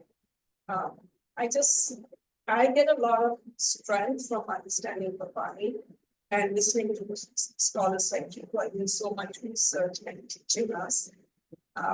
For me, my avastha is very rigid. I go through a lot. What gave you so much strength that after deviating away for 10 years, that you came back so strong and come to this point that you have become a source of reference for us? I don't mind if you want to answer that. It's your personal journey. Thank you, Panji. I think all the strength and the love and the devotion actually comes from the process of understanding Gurbani. What most of my life was about reading and reciting, and I kind of became an expert in it. I had memorized a lot of Gurbani up in my head, and I had been reading a lot. This is a tradition in the family that all of us, we woke up, and when we were in primary school, father said, okay, sare package Japji padho. We read it and we memorized it, and then the second Bani, third, fourth, fifth Bani. And probably when I was in middle school, I had already memorized 5 Banis. Then I moved on to memorizing Sukhmani and so on. When I went into university one day, and of course, I omitted the Gurdwara part. I was a regular Gurdwara goer, and that's a good thing, So that was my kind of spirituality. But now I know it was religion. It wasn't really spirituality. I was an undergraduate in a university, and I was walking past a shelf in the philosophy section because I took a course in philosophy, Western philosophy, classical as well as neoclassical philosophy. And while searching the books, I came across a book on the bottom shelf that says Ard Granth, and I picked it up and I I got a shock of my life that actually Gurbani has meanings. All along, I understood Gurbani to be something for reciting, for memorizing, and then it'll work its magic around, So if I was in a problematic situation, I recited something. If the teacher called me and questioned me before I walk into the teacher's room, I would stand outside there and read Bilawal Mahalla Panmatati Bhavna Lagi Par Brahm Saranai. I mean, that was my understanding. Or Okhi Kadina Dekhante, all memorized. Rogante or Sogante, Jal Jogante, Bapant Bachave, memorized. But now, as a first year undergraduate, I pick up the book and I start to see that, oh my God, that I didn't know that these things actually had meanings. So that's where my journey started. And by the way, it was a translation done by a German Christian theologian, a priest by the name of Ernest Trump. No connection with the Trump of yours, but this is a Trump with double P, Trum, PP. He was a Catholic priest that the British brought in before they annexed and conquered Punjab, because the history of it. Punjab was conquered last and they didn't know how to do it. So they came up with the idea that the Sikhs are dangerous people, very courageous and very brave people with a spirit. So we need to understand their spirit to be. So they hired this guy to come and do. So he did the translation of Guru Granth Sahib, and I picked it up, and that's where my journey started. Well, it went up and down. Basically, I went into all the traditional things of, japa as being chanting and lots of rituals. For about 15 years of my life, I would go to the Gurdwara at 5 a.m. every Sunday, participate in the Asadi War. Either I played tabla or I sat on the side vaja. Sometimes I did the Asadi War myself, because I did learn some classical kirtan rags and all the stuff. Or if I had nothing to do, I just did the chor seva or something like that. So that was my thing. And disillusionment came in pretty fast. I was getting disillusioned, because on the one hand, I'm getting very involved in the ritualistic aspects of religion, the dogmatic parts of religion. And on the other hand, my education levels are going up and up. So I had completed my bachelor's degree where I'm taught to think critically. Then I completed one master's and a second master's, where even more critical. And then a PhD, which is all about, delving deep into the thing. So I became disillusioned, and I walked away from the whole path, and I said, religion is not for me. And I just gave up everything, turned away everything, and I wouldn't listen to any more kirtan or any religion, don't go to Gurdwara, no, nothing. And until one day when now I'm married and I have children, my children start to ask me things about Sikhi. And what kind of answers do I give them? Do I put them on the same path, disillusioned path that I was, and send them on the same journey? Or do I make them into my disillusioned way, make them into atheists, into non-believers, into non-religionists? So I had this very difficult choice, and I told myself, before I answer their questions, I need to have an understanding myself. So I think then I went back and I started trying to understand. So I dropped everything and I started doing just understanding. Picked up Sahib Singh's Tika, 10 volumes, physical ones. And I told myself that I'm going to spend 1 hour a day, one Shabad a day. I'm going to understand it. So all the stuff that I talk about, the shortcomings of Sahib Singh, I never failed to say that it was he who started me on the path, his work. It was he who gave me the humility of understanding to say that I'm giving the meaning, but I may be wrong. That humility comes from him. The grammar part comes from him. So I kind of worked through a journey, but I would have questions. I would say, no, Sahib Singh said this, but it doesn't jive with me. It doesn't make sense. It's not rational. It's not logical. Brought in Mahan Kosh. I started looking at the original meaning. I bought a number of dictionaries. I hired a Persian tutor and Urdu tutor to come teach me these languages so I could get to the real words. I learned a bit of Arabic, how to write Urdu. So my kind of a journey started. And I started to understand. And one day it struck me, one of Kabir's verses struck me that explained to me my disillusionment. And the journey, and the verse was this. He says, Aso Acharya Dekhyo Kabir. Kabir says, I'm astonished with the spiritual world, Acharya. Aso Acharya Dekhyo Kabir. Dad ke pole berole neer. Dad is milk, neer is water. That the whole spiritual world is churning water, thinking it's milk. And that struck me real deep because that's what I did for 40 years of my life. I was churning water. And when you churn water, thinking it's milk, expecting butter to come out, two things are going to happen. Number one, you're going to get disillusioned. That's what happened to me. Because you churn and you churn and you churn and you churn, nothing comes out of it. You don't get anywhere. You don't realize any change within you. You don't realize you're not getting any peace or ananda khera, joy, nothing. You're just doing. Now, the most dangerous part is that this is the first part, disillusion. And I was going to come to the second one if I didn't walk back and try give myself a second chance. The second one is somebody after churning water, thinking it's milk for 20 years or 40 years is going to declare there is no butter in milk. That is extremely dangerous. That is atheism. That is the starting point of everything destructive. Thank God I didn't go there yet, but I had come to the disillusion part.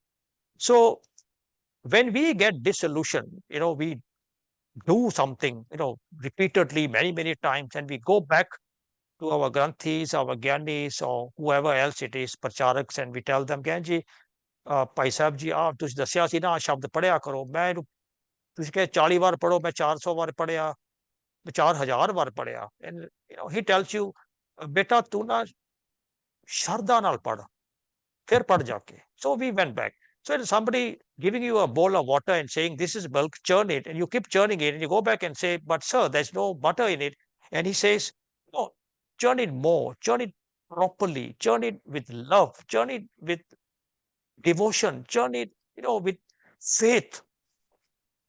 What's going to happen? Churning water with faith or without faith, same thing. So somebody has to come and tell me, and that's what I told myself. Eventually, the realization comes from within that churning water is not going to produce anything. I need to get the milk. And that is the Shabad that Sardarji just now narrated. Banda toe, bais tup devo. So I needed a mindset, a mindset to. Parsha is talking temporal. If you want to put milk in a container, first thing you need to do is to cleanse it. You all know what happens if you put, milk into a dirty container. Then then you got to put it in the sun, and let the sun's rays work its magic on killing all the bacteria in the cleansing. So then only you put milk in, and milk was actually the Bani. So I had to then deal with my disillusionment, deal with my negative thoughts that all this, and I dealt with it. I was able to see Gurbani as rational, logical, justified, very reasonable, very reasoned, and very acceptable to a mind like mine that was heavily critical, that was, had a PhD level of education. I found it mesmerizing. I found it fantastic. And I found it really my destination, my journey, my calling. When I came to that, you want to use the word avastha, please, by all means. When I came to that level of understanding or realization, then I sat down and spoke to my children. Then I had a discussion with them. Now I could tell them the real thing. So in a nutshell, I mean, so at that point, that was age 45. Age 45. Age 45 is when I am what I am now in front of you, when I looked at the whole thing in a very different perspective, when I looked at Pawan Guru Pani in a different perspective, when I looked at our such in a perspective that I gave you last week, that was at age 45, and 45 to 40 was that 5 years of learning the whole process, learning languages, learning Mahan Kosh, and learning what you call this Sahib Singh's Tika and Sahib Singh's books, grammar, and all the stuff. That was my preparatory part. 55 is when I sat down and was able to talk to my children, and then I discovered that, well, if I can talk to my children are all Z generation, millennials. If I could talk to millennials and explain to them in a way that they said, oh, it makes sense. That's right. That's the way it is. Although it didn't make sense in the Gurdwara or here and there, but here it makes sense. Then I said, why don't I do it for other people's children as well? I'm sure other parents will be having the same issue. So then I went into the prachar thing. I went into writing my books and producing my videos and creating content. And here I am speaking in front of you. I came into contact with your organizers, with Veer Irmanjeet Singh ji, also through the process of my work. We have never met in person. None of us have met in person, but we met in work. So again, long story, long answer to a short question, but it comes back to spirituality of the self, for the self, by the self. And when you do something yourself, that's the most beautiful journey you'll ever undertake. That's the most satisfying, the most rewarding thing that I ever had in my life. And I feel that all the critical, methodology that I learned in analyzing political issues, international relations issues, legal issues, worldly issues, I can apply all of that to Gurbani, and it fits, perfectly. It's not a square peg in a round hole. It's a perfect fit. So I look at Gurbani in that sense. I look at it. I look at the translations critically. I question the translation. Then I ask myself, well, if you just can't stop at questioning, you got to provide the answers. Then I start looking at the dictionaries. I look at all here and there, and I try to come up with something that makes sense and adds meaning to my spiritual journey. So that's why when I said that the world is, wavered, and you cause it to be wavered, it doesn't help my spiritual journey. It doesn't give me any joy or, Ananda Kera in blaming God for anything. Then I read another part which says that this is Bhavanakari. Yeah? Bhavanakari, 52 characters. Guru Nanak wrote Bhavanakari, Guru Arjan wrote Bhavanakari, and Bhagat Kabir wrote Bhavanakari. There are 3 Bhavanakaris in Gurbani. Every word Ura has got something, Era has got something. So when Guru Nanak comes to Dada, this is what he says: Dada dosha na devu kissa. Stop pointing the finger up, forward, here and there. Dada dosh na devu kissa. And then where is the dosh? Where is the fault? Fault line? Where is the blame going to be? Dosha karma apnaya. Blame our own deeds for it. So everything for the self, by the self, for the self. Very satisfying, Pyareo. And then every verse in Bani starts to flip like, a piece of puzzle in my entire spiritual puzzle. And every day you fit one piece in, it becomes more and more beautiful, more and more valuable, adding meaning to my life. I think Gurbani made my life deeply meaningful, deeply insightful. Gurbani, Guru Nanak taught me humanity, how to be a good human. So I think at the bottom level, that's what Sikh is. We have to be good human beings first. And once you're a good human being, he says, which dargah sev kamaiya, which dunya sev kamaiya, which dunya sev kamaiya, ta dargah dasan paiya. Dargah is conscience. The meaning of dargah somewhere outside there is the external one, but Guru Nanak's redefining Raja andar, takht andar. There's a verse. The takht, the throne of the king is within. So his court is also within. So within the conscience, you get a certain dignity within your own eyes by serving the world, and the world means humanity. So we become good human beings, then we become good husbands or good wives, we become good fathers, we become good sons, good daughters, we become good employees, we become good employers, we become good servants, we become good leaders, we become good followers. Everything follows. So Guru Nanak wanted to make me a better human being. I think he did. I feel good about it. Again, long answer, Perry. Thank you for listening to me, sharing my personal story. Thank you. I hope I inspired some of you. You cleared up, no, thank you so much. Another one where you were saying Allah, Hahenu Nijok, another Allah knew the Allah, that's a Persian word. Same thing, I've been correcting it. Okay, it's Dargah, it can, though it comes with the Siari or whatever, it can never be Dargah. It's No, Dargah. we cannot. Dargah. Thank you so much.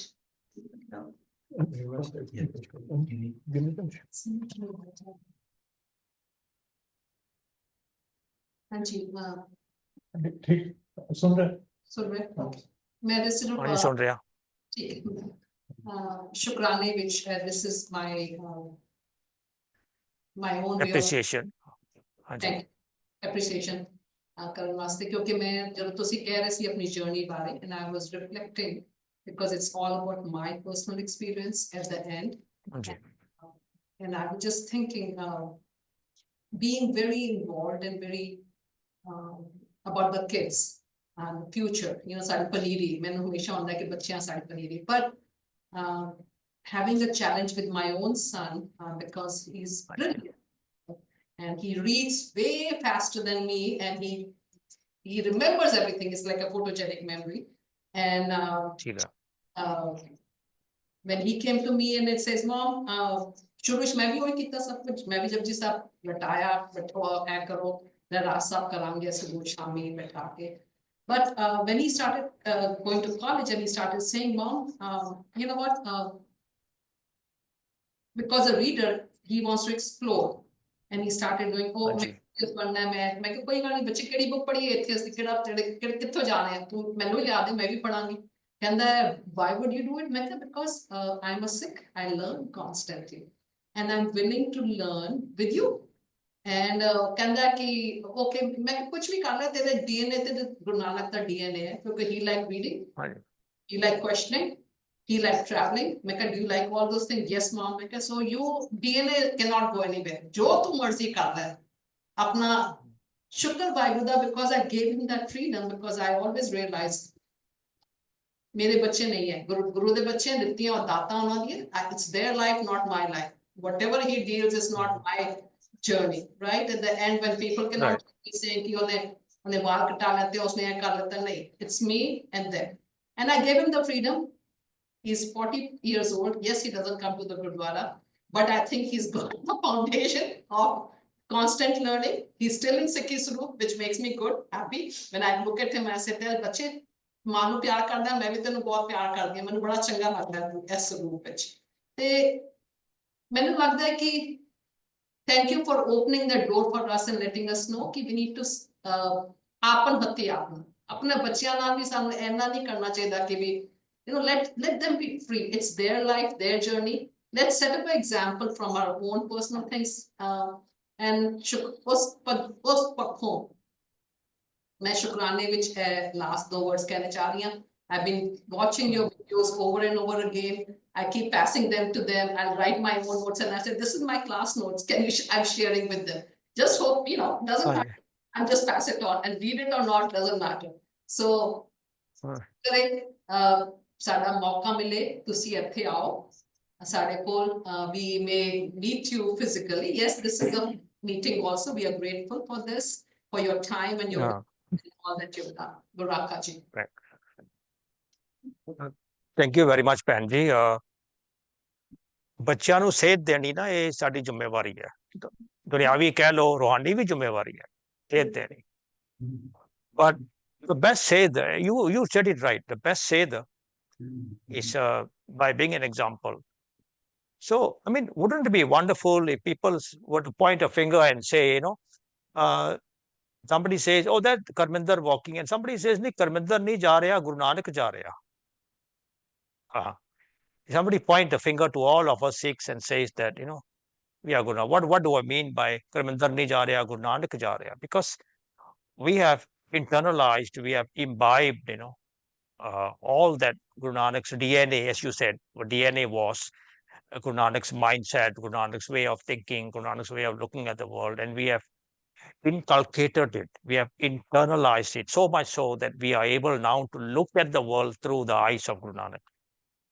And once our children, our friends, our colleagues, people around us, when they see that really means a lot. So I think the ultimate objective of inspiring others should be we become inspired ourselves, because the example of a living person, a living example is, as they say, a picture speaks 1,000 words, but now an example actually speaks 1,000,000 messages and of advice that we can give to others. So just a simple act of my child witnessing me speak the truth, where a lie would have made my life so much easier. It saves me 20, 30 hours of lecturing him about the importance of truth. All he needs to know is he think in his mind that that was a tough situation. Dad could have lied, but he spoke the truth. Watching me apologize, say sorry to his mother, to my wife, or to his sister, or to somebody, when I have, that saves me so much of lecturing and so much of teaching and ordering around of the importance of wanting to say sorry. So by example, you said it right. We become examples for people around us, but at the end of the day, we have to understand that our journey is ours and their journey is theirs. We cannot be held responsible for the spiritual journey of others. In fact, we cannot even be held responsible for the temporal journey of others. If my son or my doctor becomes a computer engineer, one of them is, I am not going to claim credit for that. Now, if he had become a bum, then I'm not going to blame myself for that either. Everybody has got their own journey and their own thing. We give them the said, we inspire them. And again, I said that the best said is by being examples, by being living examples. So what was Guru Nanak all about? We know his Bani. By the way, there are only 927 Shabads of Guru Nanak, very limited, very small number, but he had lived a life of 70 plus years. So I'm sure a lot of what he said was reflected in what he did. And those people were able to see it and, come in to want to know what he said. Now, we don't have that luxury of seeing what he did, but we have the luxury of seeing what he, thought, what he counsel that he gave us, the luxury of the messages that he wanted to share with us, and the luxury of his experiences. We have all that. So that is, for me, is good enough. I don't really need to see him in action personally. I think I have enough of Guru Nanak in his Bani, in his 900 something Shabads, and I can feel him, I can see him, and I can follow him. But it is my journey as much as it is yours. Thank you. ਹਾਂਜੀ ਵੀਰ ਜੀ, doctor Sahib ji, again ਤੁਹਾਡਾ ਬਹੁਤ ਬਹੁਤ ਧੰਨਵਾਦ ਇੱਥੋਂ ਦੀ ਸੰਗਤ ਵੱਲੋਂ।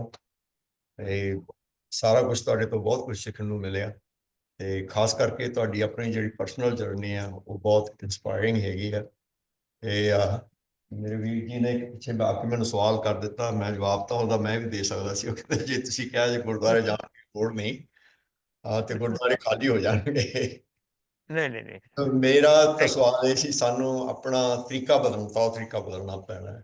ਉਸ ਵਾਸਤੇ ਪ੍ਰੋਪਰ ਅੰਡਰਸਟੈਂਡਿੰਗ ਹੈ ਗੁਰਬਾਣੀ ਦੀ, ਉਹ ਬੱਚਿਆਂ ਨੂੰ ਸਮਝਾਉਣੀ ਹੈ ਕਿ ਗੁਰਦੁਆਰੇ ਖਾਲੀ ਨਹੀਂ ਹੋਣਗੇ, ਗੁਰਦੁਆਰੇ ਜ਼ਿਆਦਾ ਭਰਨਗੇ ਜੇ ਅਸੀਂ ਇਸ ਤਰੀਕੇ ਦੇ ਨਾਲ ਪ੍ਰਚਾਰ ਕਰਾਂਗੇ।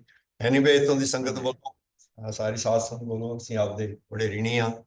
ਬੜਾ ਕੀਮਤੀ ਸਮਾਂ ਤੁਸੀਂ ਸਾਨੂੰ ਦਿੱਤਾ। ਇਹ ਸਾਡੀ ਸੰਗਤ ਦੀ ਇਹ ਖਾਸ ਹੈ ਕਿ ਜਦੋਂ ਵੀ ਤੁਸੀਂ ਸਟੇਟਸ ਦੇ ਵਿੱਚ ਆਉਂਦੇ ਹੋ, ਜਦੋਂ ਵੀ ਸਮਾਂ ਹੋਵੇ ਸਾਨੂੰ ਪਲੀਜ਼ ਅਗਾਹ ਕਰ ਦੇਣਾ। ਅਸੀਂ we would like you to have here. ਠੀਕ ਹੈ, ਥੈਂਕ ਯੂ। ਮੈਂ ਵੀ ਤੁਹਾਡਾ ਸਾਰਿਆਂ ਦਾ ਰਿਣੀ ਹਾਂ, ਧੰਨਵਾਦੀ ਹਾਂ, ਜਿਨ੍ਹਾਂ ਨੇ ਮੈਨੂੰ ਇੰਨਾ ਮਾਣ ਸਨਮਾਨ ਦਿੱਤਾ। Jani ji, te sari Sangat ji, thank you very much. My views are not, the normal type and the, the orthodox type. I'm an unorthodox person. And when somebody gives me space to listen to these unorthodox views, I really feel doubly honored. Huh? Thank you very much for that. ਜਦੋਂ ਵੀ ਕਿਸੇ ਢਾਂਚੇ ਦੇ ਵਿੱਚ ਕੋਈ ਕਮਜ਼ੋਰੀ ਹੋਵੇ ਨਾ, ਤੇ ਗੁਰੂ ਨਾਨਕ ਦੀ ਸੇਧ ਸਾਨੂੰ ਇਹ ਕਹਿੰਦੀ ਹੈ ਕਿ ਢਾਂਚਾ ਨਹੀਂ ਸੱਟਣਾ ਬਾਹਰ. The English word is do not throw the baby out with the bath water, So if the bath water is dirty, take the baby out and clean the water, put the baby back in. So if things are not running according to how they should run in our gurdwaras, ਫਿਰ ਸਾਡੀ ਜ਼ਿੰਮੇਵਾਰੀ ਬਣਦੀ ਹੈ ਕਿ ਗੁਰੂ ਨਾਨਕ ਪਾਤਸ਼ਾਹ ਦਾ ਖਿਆਲ ਕੀ ਸੀ. ਹੁਣ ਗੁਰੂ ਨਾਨਕ ਪਾਤਸ਼ਾਹ ਦੇ ਖਿਆਲ ਧਰਮਸਾਲ ਕਿਸ ਤਰ੍ਹਾਂ ਦਾ ਚਾਹੀਦਾ, ਗੁਰਬਾਣੀ ਐਜੂਕੇਸ਼ਨ ਕਿਸ ਤਰ੍ਹਾਂ ਦੀ ਚਾਹੀਦੀ, we have it all, we can apply it. It's just that we need the will, we need the, the mind power to actually do it, and we need to come together to do it. ਇਕੱਲੇ ਬੰਦੇ ਦਾ ਕੰਮ ਨਹੀਂ ਹੈਗਾ, ਰਲ ਮਿਲ ਕੇ ਇਹ ਸਾਰਾ ਕੰਮ. Thank you for your invitation. Illinois, Chicago is all in my mind, and my next trip I may contact, and then we can see each other, and that'll be a joyous moment for me, a pleasure for me. It is something joyous to have people listen, but there is no joy in actually meeting you face to face. And there are many of you in the Sangat that I would want to give a hug to, because in your questions you have given me, you opened doors to me. I said that last week also. You have opened doors. You have asked me to think differently, new ways, and I'm grateful for that. Vaheguru Ji ka Khalsa, Vaheguru Ji ki Fateh.